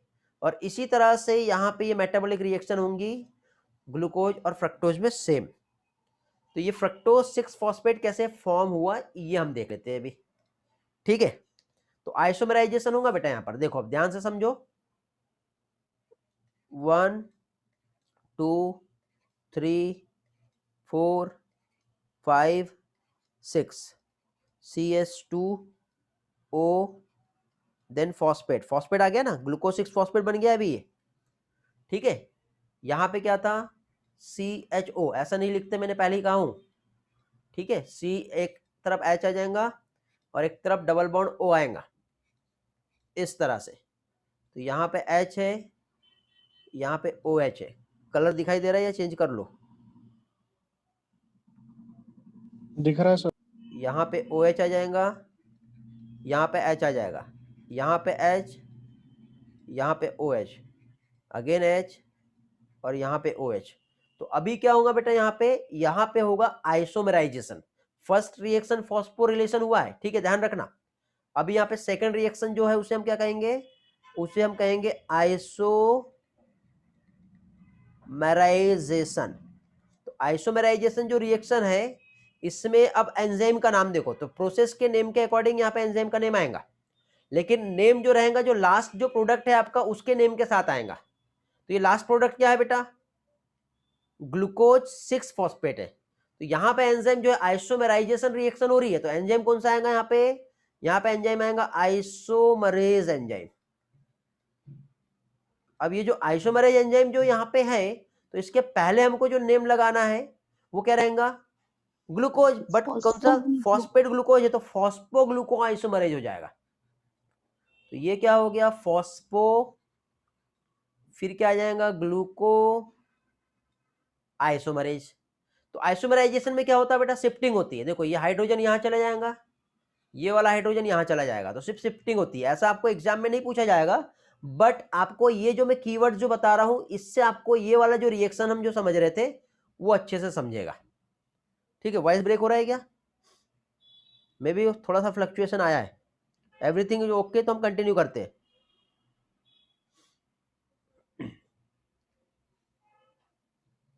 तो यहां पे क्या हुआ बेटा, आइसोमराइजेशन में अब फर्स्ट जो है CH2OH हो जाएगा, सेकंड नंबर पे C++ O हो जाएगा, 2 कार्बन हो गए, 3 4 5 6, 6 नंबर पे CH2O, देन यहां पर P है, तो P को मैं ये ऐसा बना ले रहा हूं।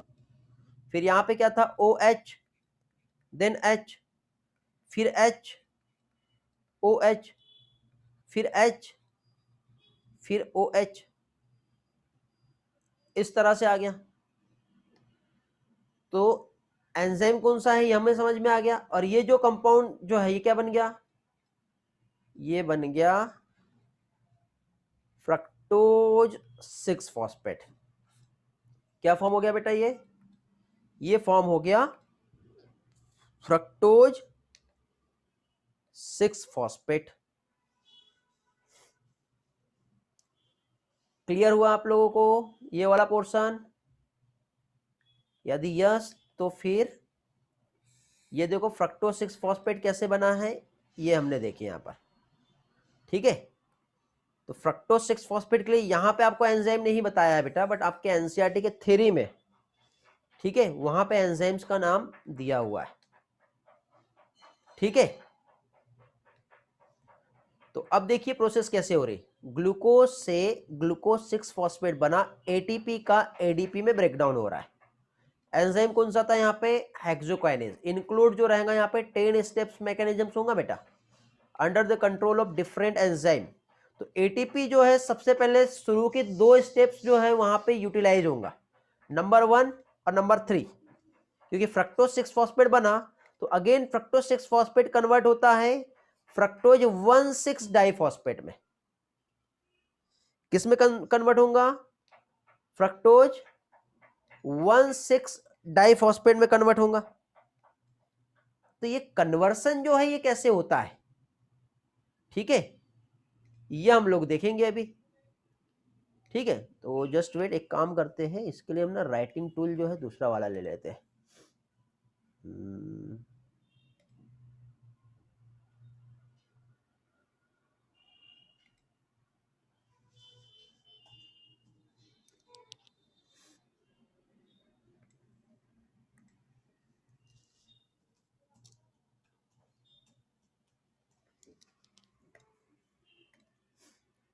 देखो व्हाइट बोर्ड दिखाई दे रहा है क्या बेटा आपको? रिस्पॉन्स करो जल्दी से। व्हाइट स्क्रीन दिखाई दे रही है ना आप लोगों को? Yes sir. ठीक, यहाँ पे हम समझेंगे, आपको ज़्यादा अच्छे से समझ में आएगा, ठीक है, क्योंकि क्या है फिर वो पिछला वाला भी हमें मालूम होना चाहिए कि क्या था वहाँ, नहीं तो फिर प्रॉब्लम हो जाएगी। देखिए अभी एक एक स्टेप्स हम देखेंगे। सबसे पहले तो देखो 1 2 3 4 5 6, क्या था यहाँ पे? CH2OH था, समझ गए? क्या था यहाँ पर? CH2, क्या हुआ, जस्ट वेट, हाँ CH2OH था।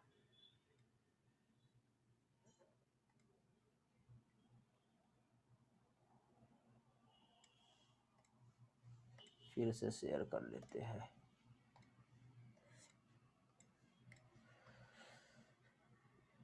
ये वाला रिएक्शन आप लोगों को समझ में आ गया होगा। यहाँ पे क्या था? CHO, फिर से रिवाइज करवा दे रहा हूँ बेटा यदि नहीं समझा होगा तो। यहाँ पे क्या था? HOH OH H, फिर HOH H, देन OH। ये क्या है बताओ, जल्दी बताओ, कौन सा कंपाउंड है ये? कंपाउंड का नेम क्या है ये? ग्लूकोज। वेरी गुड, ये क्या हो गया? ये हो गया ग्लूकोज। अब ये जो ग्लूकोज है यहाँ पे क्या हुआ? एटीपी से एडीपी में कन्वर्सन हुआ है। कौन सा एंजाइम आया यहाँ पे? Mg++। साथ ही साथ कौन सा एंजाइम आया था यहाँ पे? हेक्सोकाइनेज। हेक्सोकाइनेज। आप लोगों ने कोफैक्टर को एंजाइम पढ़े होंगे, याद है? बायोमोलिक्यूल में पढ़े हो, याद है? नहीं है? Yes sir. ठीक, तो वही वाला कंसेप्ट यहाँ पे काम में आएगा। तो हेक्सोकाइनेज ने क्या किया बेटा? यहाँ पे ग्लूकोज 6 फॉस्फेट यहाँ पे बना दिया। फिर ग्लूकोज 6 फॉस्फेट से क्या फॉर्म हुआ था? फ्रक्टोज बना था। फ्रक्टोज कैसा था? CH2OH। बेटा ये शुरुआत की, इतने सारे फॉर्मूले हर जगह नहीं पढ़ाने वाला हूँ, डोंट वरी, टेंशन ना लो, डरना नहीं, ठीक है। ये 2 से 3 स्टेप्स आपको समझना जरूरी है। ये समझ में आ गया ना तो आगे आपको फॉर्मूले का नीड नहीं रहेगा, ठीक है। सारा चैप्टर जो है बहुत अच्छे से समझ में आएगा। तो अभी देखो ग्लूकोज 6 फॉस्फेट था, तो ये क्या हुआ? यहाँ पे आइसोमराइजेशन हुआ। तो CH2OH ऊपर हो गया, C डबल बॉन्ड O ऐसा आ गया, फिर यहाँ पे OH CH, फिर HCOH, कितने कार्बन हो गए, 1 2 3 4 5 देन 6। ठीक है, तो यहाँ पे क्या है, CH2O एक फॉस्फेट है, तो ये क्या बन गया था बेटा, ये बन गया फ्रक्टोज 6 फॉस्फेट। अब फ्रक्टोज 6 फॉस्फेट के बाद अभी क्या होगा, फिर से एक एंजाइम आएगा यहाँ पे जो कि ATP को तोड़ेगा, कन्वर्सन होगा ADP में, और ATP को तोड़ने के लिए क्या आता है बताओ, Mg++ आता है, पढ़े हम लोगों ने। Mg plus जी plus. Plus plus. और यहाँ पे जब भी ATP का रोल आएगा तो वहां पे क्या आएगा, काइनेज आएगा। लेकिन इस काइनेज के पहले नाम क्या होगा Kinase. बताओ, जो इसके पहले का जो Phosphogluco. प्रोडक्ट था वो अब सबस्ट्रेट की तरह काम करेगा, तो उसकी तरह नाम होगा। तो ये फ्रक्टोज 6 था और फॉस्फेट था, तो यहाँ पे क्या बोलेंगे हम, Phosphofructokinase. वेरी गुड, फॉस्फोफ्रक्टोकाइनेज हो जाएगा। तो ये हो गया फॉस्फोफ्रक्टोकाइनेज, हेक्सोकाइनेज का ही एक अल्टरनेटिव फॉर्म है।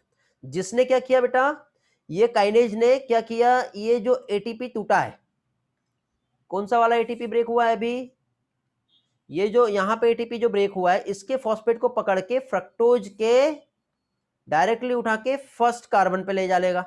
तो अब मुझे बताओ अब इसका नाम क्या हो जाएगा, फ्रक्टोज के फर्स्ट कार्बन पे भी फॉस्फेट आ गया और लास्ट कार्बन पे भी फॉस्फेट आ गया, तो इसका नेम क्या हो जाएगा अभी, Fructose 1,6 bisphosphate. Very good, fructose Fructose 1,6 bisphosphate. 20 phosphate हो जाएगा। ये देखो यहाँ पे हो गया, फ्रक्टोज 1 पे भी है और 6 पे भी है, और 2 है उसके लिए हम क्या बोलते हैं 20, केमिस्ट्री में पढ़े होंगे आप लोगों ने। और फॉस्फेट ये भी 6 कार्बन शुगर है, अभी तक के स्प्लिट नहीं हुआ बेटा। अब यहाँ पे आने के बाद ये जो होता है इसका स्प्लिटिंग हो जाता है, और स्प्लिटिंग होगा बेटा तो फ्रक्टोज 20 में से टूट जाता है। ठीक है, तो पहले देखो इसके पहले वाला जो स्लाइड है उसमें हमने थ्योरी देख लिए थे, ये वाला देखे थे क्या, 10 स्टेप्स मैकेनिज्म से ग्लूकोज 6 फॉस्फेट बना, फिर वो आगे चल के फ्रक्टोज 6 फॉस्फेट बनाता है, फिर वो आगे चल के फ्रक्टोज 1,6 डाइफॉस्फेट। देखो 20 या फिर डाई कुछ भी आ सकता है आपको एग्जाम में, याद रखना दोनों नेम एक ही है, कंफ्यूज नहीं होना। 20 फॉस्फेट भी हम कह सकते हैं और डाइफॉस्फेट भी। तो फ्रक्टोज 1,6 डाइफॉस्फेट बन गया। फ्रक्टोज 1,6 डाइफॉस्फेट के फॉर्म होने के बाद फिर फ्रक्टोज 1,6 डाइफॉस्फेट का ब्रेकडाउन होगा, यहाँ पे क्लीवेज एंजाइम आता है। ठीक है, एल्डोलेज बोलते हैं जिसे, क्या कहते हैं, एल्डोलेज। आप लोगों ने एंजाइम का क्लासिफिकेशन में पढ़े होंगे। तो ये जो एल्डोलेज एंजाइम जो होता है, फ्रक्टोज 1,6 20 फॉस्फेट को फॉस्फोग्लिसरल्डिहाइड 3 फॉस्फेट और डाइहाइड्रोक्सी एसीटोन फॉस्फेट में कन्वर्ट करता है। अब बेटा इसको याद रखने के दो तरीके हैं, या तो आप इसको रट लो या तो इसको समझ लो। क्या करना चाहते हो बताओ, रटना है या समझना है? समझने के लिए सेम फॉर्मूला, उसकी हेल्प से आप समझ सकते हो। नहीं समझना है तो रट लो, ये जब टूटा तो 2 फॉर्म बनेंगे। जल्दी बताओ क्या चाहते हो, वैसा मैं समझाऊंगा आपको। रटना है. रटना है, रटना है सर। रट लो। ठीक है, तो यहाँ पे सिर्फ सिंपल क्या हो गया बेटा, स्प्लिट हो गया है। ठीक है, तो स्प्लिट होने की वजह से क्या हुआ यहाँ पर, ये जो फ्रक्टोज 1,6 20 फॉस्फेट है, ये एक तो PgAl और DHAP बना। फिर क्या होता है, ये जो PgAl जो है यहाँ पर, ये और DHAP, ये आगे फिर से इनका आइसोमेराइजेशन होगा। एक बार समझा दीजिए फिर। कुछ लोग बोल रहे समझा दो, कुछ लोग बोल रहे रटना है। ठीक है, समझ लो। ठीक है, थोड़ा एक्स्ट्रा पढ़ लोगे तो बेटा बिगड़ेगा नहीं, समझ लो, बाकी आप बाद में रटते रहना। देखो कैसा प्रोसेस हो रहा समझ लो। यहाँ पे ये जो प्रोसेस हो रही है,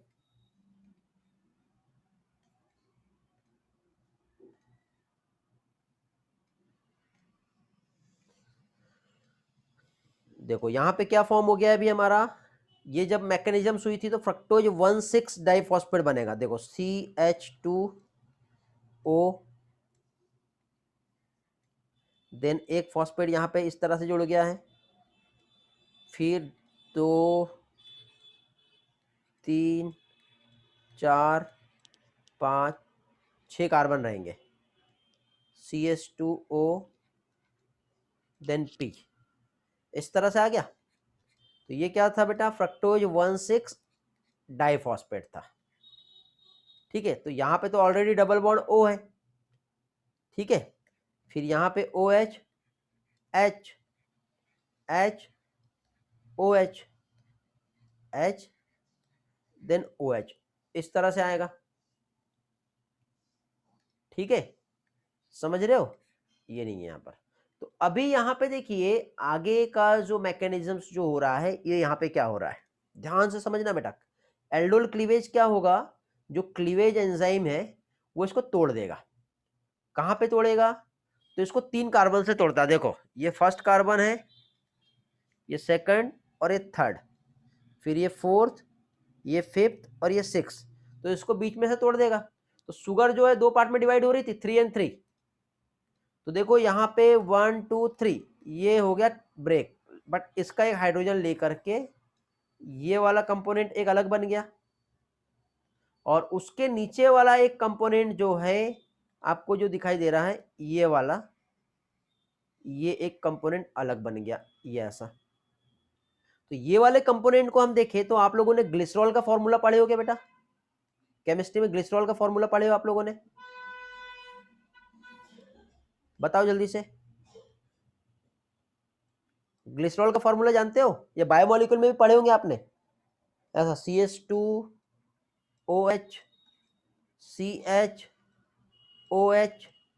देन CH2OH, पढ़े हो इस तरह से, नहीं पढ़े होंगे तो ये ग्लिसरॉल का यस सर, फॉर्मूला यस है। सर। ठीक है, अब इस ग्लिसरॉल के फॉर्मूले में यदि मैं यहाँ पे इसको मैं रिप्लेस कर देता हूं, ये हटा के इसकी जगह पे मैं क्या लिख देता हूं, CHO,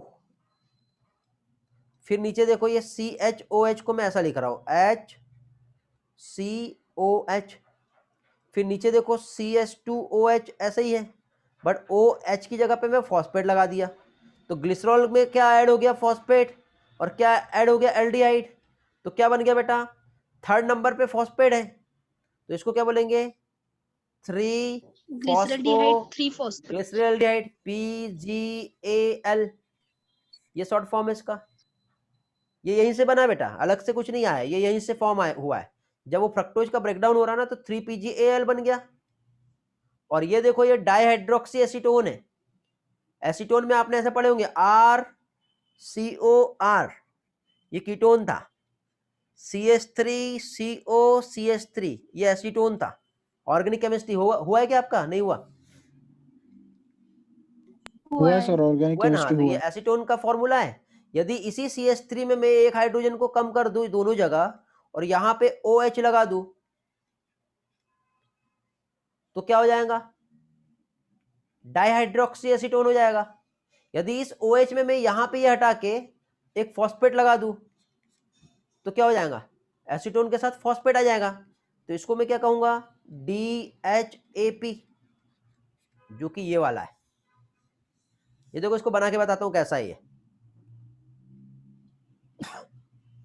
देखो नीचे साइड आपको जो दिख रहा है, इधर यहाँ पे देखते जाना बेटा आप लोग, ठीक है। और ये वाला मैं यहाँ पे बना देता हूँ, आपको समझ में आ जाएगा कैसा है, सिर्फ समझने के लिए है। थोड़ा सा एक्स्ट्रा पढ़ोगे तो कुछ बिगड़ेगा नहीं, ठीक है, बट बहुत ज़्यादा भी एक्स्ट्रा नहीं पढ़ना, जितना डाइजेस्ट होता है उतना ही देखेंगे।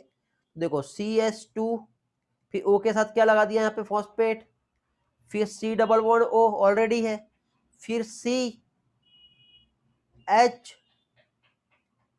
ठीक है, ये वाला, और एक H इधर का आ रहा है ये वाला, तो क्या हो गया 2 देन OH बन गया। क्या बोलेंगे इसको, DHAP। कहां से फॉर्म हुआ है बताओ, सॉरी, कहां से फॉर्म हुआ है, ये फॉर्म हुआ है फ्रक्टोज 1,6-बीस फॉस्फेट जो है यहां से। तो फ्रक्टोज 1,6-बीस फॉस्फेट से PgAl और DHAP बन गया, और यही DHAP से वापस से PgAl बनेगा बेटा। तो इस तरह से PgAl के हमारे पास कितने मॉलिक्यूल हो जाएंगे, 2 मॉलिक्यूल हो जाएंगे। तो 1,6 डाइफॉस्फेट जो फ्रक्टोज था वो टूटा तो DHAP और PgAl बना। यहाँ पे कौन सा एंजाइम आएगा, एल्डोलेज एंजाइम आता है। फिर ये आगे चल के PgAl ऑक्सीडाइज हुआ, ठीक है, किसमें, ये देखो 20 फॉस्फोग्लिसरिक एसिड। क्या हुआ इसमें मालूम, यहां पे एक फॉस्फेट आकर के ऐड हो जाता है। जब एक फॉस्फेट यहां पर आकर ऐड हो गया तो क्या हुआ ऐसा, तो कौन सा वाला था हमारा फॉर्मूला बताओ, ये वाला फॉर्मूला था। तो यहां पे ऑलरेडी फॉस्फेट है, एक फॉस्फेट को यदि मैंने यहां पर ऐड कर दिया, ठीक है, यहां पर, तो एक फॉस्फेट यहां पर है, एक फॉस्फेट यहां पर है, और ये थोड़ा सा इस तरह COOH बन जाएगा पहले, तो ये क्या बन जाएगा, एसिड बन जाएगा। तो यहां पे क्या बन जाएगा, 1,3 डाई PGA। नाम कैसे आ रहा है, समझ में आ रहा है ना, इस तरह से होता है। देख लीजिए, फिर से देख लीजिए क्या हुआ, ये PGA था, एक फॉस्फेट को मैंने ऐड किया, साथ में मेरे को एक हाइड्रोजन वहां से क्या करना पड़ेगा, बाहर निकालना पड़ेगा, तो उसके लिए NAD लगाना पड़ता है। और हमेशा याद रखना बेटा, जब भी NAD या फिर FAD का रिलेशन आएगा, वहां पे एक एंजाइम काम करता है, उस एंजाइम को कहते हैं डिहाइड्रोजिनेज। क्या कहते हैं, डिहाइड्रोजिनेज एंजाइम काम करता है, याद रखना है, बहुत इंपॉर्टेंट है ये। ओके, तो इसने क्या किया, एक हाइड्रोजन जो PgAl का था वो लेकर के NAD से NADH हो गया। देखो यहाँ पे PgAl का ऑक्सीडेशन हो रहा है, ऑक्सीडेशन मतलब एडिशन ऑफ, क्या होता है, ऑक्सीजन, या फिर रिमूवल ऑफ हाइड्रोजन, पढ़े होंगे आपने। तो PgAl ऑक्सीडाइज होने के लिए क्या करता है, अपने हाइड्रोजन को बाहर निकाल देता है, और बाहर निकालेगा तो किसको देगा, NAD को। तो NAD का क्या होगा, रिडक्शन, जिसमें क्या होगा, NAD से कन्वर्ट हो जाएगा NADH प्लस H प्लस। तो इस तरह से यहाँ पे क्या बन गया बेटा, 20 फॉस्फोग्लिसरेट। इस रिएक्शन पे बेटा रेडॉक्स रिएक्शन होती है बेटा, दो हाइड्रोजन एटम्स जो है रिमूव हो रहे हैं PgAl से, और PgAl से ट्रांसफर होके कहाँ जा रहे हैं, NAD के पास, और NAD से क्या बन रहा है, NADH प्लस H प्लस। ये वाला पोर्शन बेटा समझा, या फिर मैं इस पोर्शन को फॉर्मूले के बेस पे समझाऊं, दो ऑप्शन दे रहा हूं मैं, समझे। समझ में आ गया होगा तो आगे के स्टेप्स पे चलते हैं, नहीं समझाऊंगा तो फॉर्मूले के बेस पे समझाना पड़ेगा। What do you want,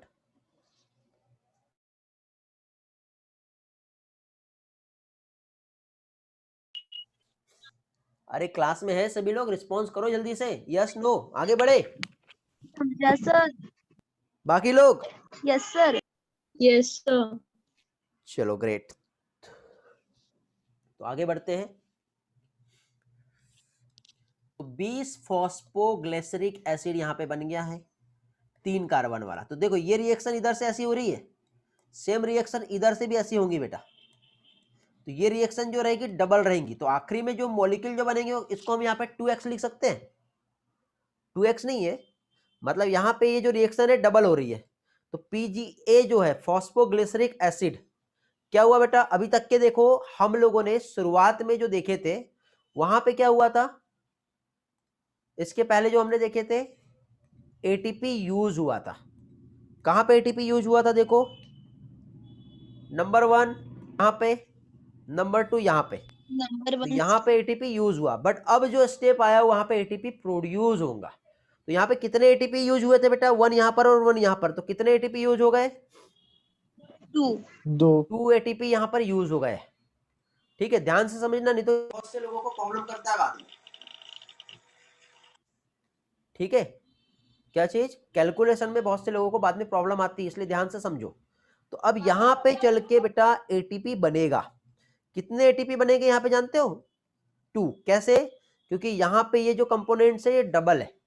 double कहां से हुए, एक ये PgAl आया, और एक ये जो DHAP जो था ना, ये आगे चल के आइसोमराइज जब हुआ तो ये वापस से इसने PgAl बनाया। तो कितने मॉलिक्यूल हो गए PgAl के, 2। तो 2 मॉलिक्यूल यहाँ पे बनेंगे, तो यहाँ पे भी कितने ATP बनेंगे, 2 ATP बनेंगे। तो ये फर्स्ट यहाँ पे सबसे पहले ATP प्रोडक्शन हुआ। तो कितना प्रोडक्शन हो गया यहाँ पर, 2 ATP का प्रोडक्शन हो गया, जिससे क्या बना, यहाँ पे 2 PGA मॉलिक्यूल यहाँ पे फॉर्म हो गए। ठीक है, और एनर्जी एल्डिंग कंपोनेंट जो है एटीपी का यहाँ पर फॉर्मेशन हो गया है।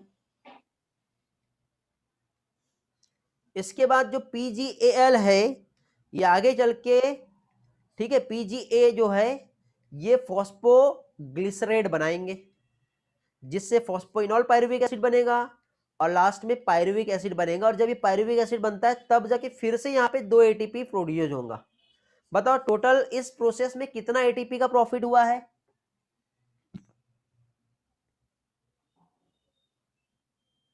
जल्दी बताओ, 4 प्रॉफिट कितना होगा? नहीं जानते? 2 एटीपी का। देखो बेटा, 2 एटीपी जो सबसे पहले जो हुआ था वो यूज हुआ था। यहां पे 2 एटीपी बना और इसके पहले भी 2 एटीपी बना था। कितना एटीपी बन गया? फाइनली जो प्रोड्यूस हो रहा है वो कितना? 2 एटीपी का प्रॉफिट 4 होगा। एटीपी प्रोड्यूस हो रहा है, जिसमें से 2 एटीपी को माइनस कर दो, तो प्रॉफिट कितने एटीपी का हुआ बेटा? इसमें 2 एटीपी का 2 प्रॉफिट एटीपी। होगा। 2 एटीपी। समझ गए? लेकिन इसमें एक और चीज है बेटा, ये डायरेक्ट जो 2 एटीपी का प्रॉफिट हो रहा है, लेकिन एग्जाम में कभी कभी ट्विस्ट किया गया ना क्वेश्चन, तो यहाँ पे एक क्वेश्चन की ट्विस्टिंग होती है। क्या चीज? देखो यहाँ पे ये जो NaDH प्लस H प्लस जो है इसका ओरिजिनल फॉर्म कौन सा है? ऑक्सीडाइज फॉर्म, बट ये रिड्यूसिंग फॉर्म में है ना, तो ये जो NADH है ये कहाँ चला जाएगा? इलेक्ट्रॉन ट्रांसपोर्ट सिस्टम में। तो जब हम ETS पढ़ेंगे तब मैं समझाऊंगा, बट फिलहाल याद रखिए। तो ये जो NADH जो है जब ये इलेक्ट्रॉन ट्रांसपोर्ट सिस्टम में जाता है तब जाके ये NADH जो है 1 NADH मॉलिक्यूल 3 एटीपी देता है। कितना एटीपी देता है? 3 एटीपी। तो यहां पे कितने NADH बनेंगे बताओ? कितने बनेंगे यहाँ पर? 2 2 NADH बनेंगे। तो 2 NADH से कितना एटीपी का प्रॉफिट होगा यहाँ पर? 6 एटीपी। 6 एटीपी। 6 एटीपी का प्रॉफिट हो गया। अब यहाँ पे ये जो 6 एटीपी का जो प्रॉफिट हुआ है, तो अभी मुझे बताओ 4 एटीपी जो है ग्लाइकोलाइसिस में जो डायरेक्ट मिले, 6 एटीपी जो है हमको NADH से मिलेंगे, तो टोटल कितने हो गए बेटा? 10 एटीपी। 10 एटीपी। ग्लाइकोलाइसिस में ETC को पकड़ के कितने एटीपी बनते? 10। और ये 10 में से यदि 2 एटीपी यूज हुए भी तो ग्लाइकोलाइसिस में नेट प्रॉफिट जो है कितने एटीपी का होगा? 8 2 एटीपी का। 8 एटीपी का। बेटा ये 8 एटीपी का प्रॉफिट वाला कैलकुलेशन सभी लोगों को समझ में आ गया है? जल्दी से रिस्पॉन्स कर दो, यस और नो। वाल्मीकि तो ऐसा कोई पर्सन जिसे ये प्रॉफिट नहीं समझा तो आप मुझसे पूछिए, यदि समझाऊंगा तो आगे बढ़ेंगे। ये एग्जाम में बेटा प्रॉफिट लॉस पे क्वेश्चन बहुत आते हैं और बहुत बार स्टूडेंट कंफ्यूज हो जाते हैं। डायरेक्ट सर बेटा मुझे 2 एटीपी का प्रॉफिट होगा, लेकिन कंप्लीट ग्लाइकोलाइसिस में 8 एटीपी का प्रॉफिट होता है। तो 2 तरीके से क्वेश्चन पूछेंगे, डायरेक्ट प्रॉफिट या फिर कितना एटीपी डायरेक्ट प्रोड्यूस हुआ है, तो 4 एटीपी प्रोड्यूस हुआ है। या टोटल कितना एटीपी प्रोड्यूस हुआ है, तो 10 एटीपी प्रोड्यूस हुआ है। डायरेक्ट प्रॉफिट 2 है और कंप्लीट प्रॉफिट 8 है। ऐसे क्वेश्चंस बनेंगे बेटा, 4 डिफरेंट टाइप से क्वेश्चंस आएंगे। अब मैक्सिमम स्टूडेंट इस प्रॉफिट को लेकर के बहुत कंफ्यूज हो जाते हैं। मैं रिवीजन टेस्ट में ये दूंगा आप लोगों को, ठीक है? चलो तो आगे बढ़ते हैं। ग्लाइकोलाइसिस वाला पोर्शन हमें कंप्लीट करना है अभी। तो इस तरह से यहां पे देखो एटीपी जो फॉर्म हुआ है फॉस्फोइनॉल पायरुवेट का, जब कन्वर्सन होता है पायरुविक एसिड में तब भी एटीपी बनता है। तो इस तरह से ग्लाइकोलाइसिस में 4 एटीपी मॉलिक्यूल जो है डायरेक्टली सिंथेसाइज हुआ 1 ग्लूकोज मॉलिक्यूल से। फिर पायरुविक एसिड जो होता है ये की होता है किसका? Product of glycolysis. यहाँ पे मेटाबॉलिक फैट होता है, ये डिपेंड करता है बेटा सेलुलर नीड, ये पायरुविक एसिड से कहाँ पे ये जाने वाला है और इसका क्या होने वाला है। तो जैसे बेटा हमारे सेल को नीड होंगी उसके अकॉर्डिंग यहाँ पे आगे का प्रोसेस होता है। तो यहाँ पे 10 स्टेप्स जो है मैकेनिज्म्स हो गई बेटा। तो 10 स्टेप मैकेनिज्म्स में ग्लाइकोलाइसिस जो है ये पाथवे जो है ये कंप्लीट होता है। इन शॉर्ट एक बार रिवाइज कर लेते हैं क्या क्या यहाँ पे हुआ है। देखो ग्लूकोज था, एटीपी से एडीपी बना, ग्लूकोज 6 फॉस्फेट बना जो कि 6 कार्बन वाला है, जो आगे चल के फ्रक्टोज 6 फॉस्फेट में कन्वर्ट हुआ। इसका जब फिर से फॉस्फोरिलेशन हुआ तो फ्रक्टोज 1,6 बिस फॉस्फेट बना। फिर इसका जब ब्रेकडाउन हो गया तो इससे क्या चीज, PgAl मीन्स फॉस्फोग्लिसरल्डिहाइड 3 फॉस्फेट और डाईहाइड्रोक्सी एसीटोन फॉस्फेट बना। फिर यही डाईहाइड्रोक्सी एसीटोन फॉस्फेट से फिर से 3PgAl बन जाएगा जिसके 2 मॉलिक्यूल हो जाएंगे। फिर इससे जब आगे चल के रिएक्शन होती है तो 1,3,20 फॉस्फोग्लिसरिक एसिड बनता है, जहां पे ऑक्सीडेशन और रिडक्शन की रिएक्शन होती है। यहाँ पे डिहाइड्रोजिनेज एंजाइम काम करता है जो NAD को NADH प्लस H प्लस में कन्वर्ट करेगा। फिर इसके बाद ATP गेन रिएक्शन होती है। फर्स्ट ATP जो गेन होगा वो यहाँ पर होता है। तो फर्स्ट ATP जो गेन जो डायरेक्टली यहाँ पर हो रहा है, ठीक है, जब कब होता है, जब ट्रायोज 20 फॉस्फेट से क्या बनेगा, ट्रायोज फॉस्फेट बनेगा। तो 2 फॉस्फेट में से एक फॉस्फेट बाहर चला जाएगा, एक ही फॉस्फेट यहाँ बनता है जो रिमेनिंग रह गया। फिर उसके बाद यहाँ पे फॉस्फोग्लिसराइड बनेगा जो आगे चल के वाटर को रिमूव कर देता है। एक क्वेश्चन एग्जाम में ये पूछा जाता है वाटर रिमूवल रिएक्शन कहाँ पर होती है। तो वाटर रिमूव कब होता है बेटा, जब 2 फॉस्फेट से फॉस्फोइनोल पायरुविक एसिड बनता है, उस टाइम पे वाटर रिमूव होता है। और यहाँ पे एक एंजाइम काम करता है जिसे इनोलेज एंजाइम कहते हैं। ठीक है, ये मेरा ये वाला लेकर आपने ध्यान से पढ़ लिया ना तो आपका बोर्ड का भी प्रिपरेशन अच्छे से हो जाएगा। कौन सा एंजाइम आता है, इनोलेज एंजाइम।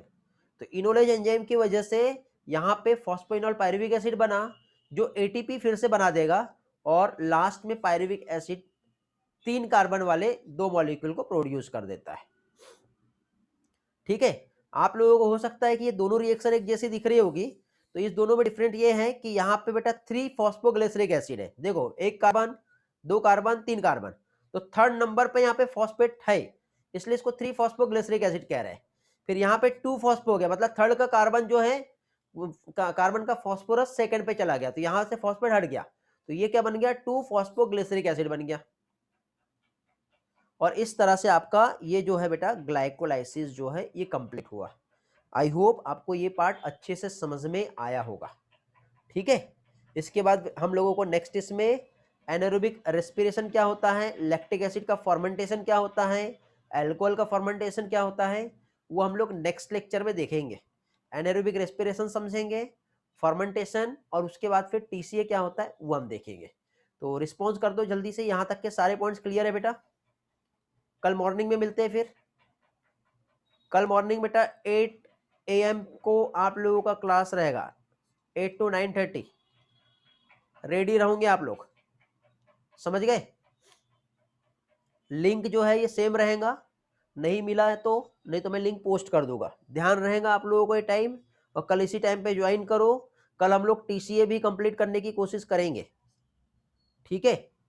और स्लाइड की हेल्प से आपका कंसेप्ट क्लियरिटी भी अच्छे से हो जाएगी और सिलेबस बहुत जल्दी कंप्लीट भी हो जाएगा ताकि आपको रिवीजन के लिए चांस मिले अच्छे से, ठीक है। बट आपका टास्क ये है कि आज के आज आप लोग ग्लाइकोलाइसिस जो है पढ़ लो। आज संडे है, टाइम है आपके पास, ग्लाइकोलाइसिस पढ़ेंगे तो आगे का सारा पोर्शन अच्छे से समझेगा।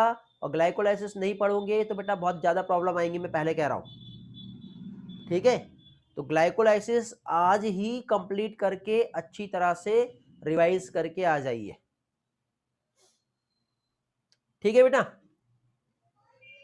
चलो तो मिलते हैं फिर हम लोग Yes, नेक्स्ट sir. लेक्चर में। Yes sir. Okay bye bye, have a great day. Lecture आपको रिकॉर्डिंग देखना है तो यूट्यूब पे मैं अपलोड कर दूंगा, वहां पे आप देख सकते हो, ठीक है। हमारा जो नीट बायोलॉजी ऑनलाइन क्लास जो है, जो यूट्यूब चैनल है, या फिर एक्सचेंज आइनोस, जहाँ पे आपको ये लेक्चर्स मिल जाएगा, ठीक है। वैसे आप लोग जानते हो पहले से क्लास कर रहे हो, तो यदि किसी ने क्लास नहीं किया होगा या नहीं जानते हैं तो आप इस चैनल पे जा कर के, ठीक है, लेक्चर्स की रिकॉर्डिंग देख सकते हो, या मैं लिंक पोस्ट कर दूंगा आप लोगों को, ठीक बेटा। So bye bye, have a great day. End करें फिर आज का क्लास, या किसी को कुछ पूछना है तो आप लोग पूछ सकते हो बेटा, किसी के कुछ क्वेरी या कुछ डाउट हो तो आप लोग पूछ सकते हो,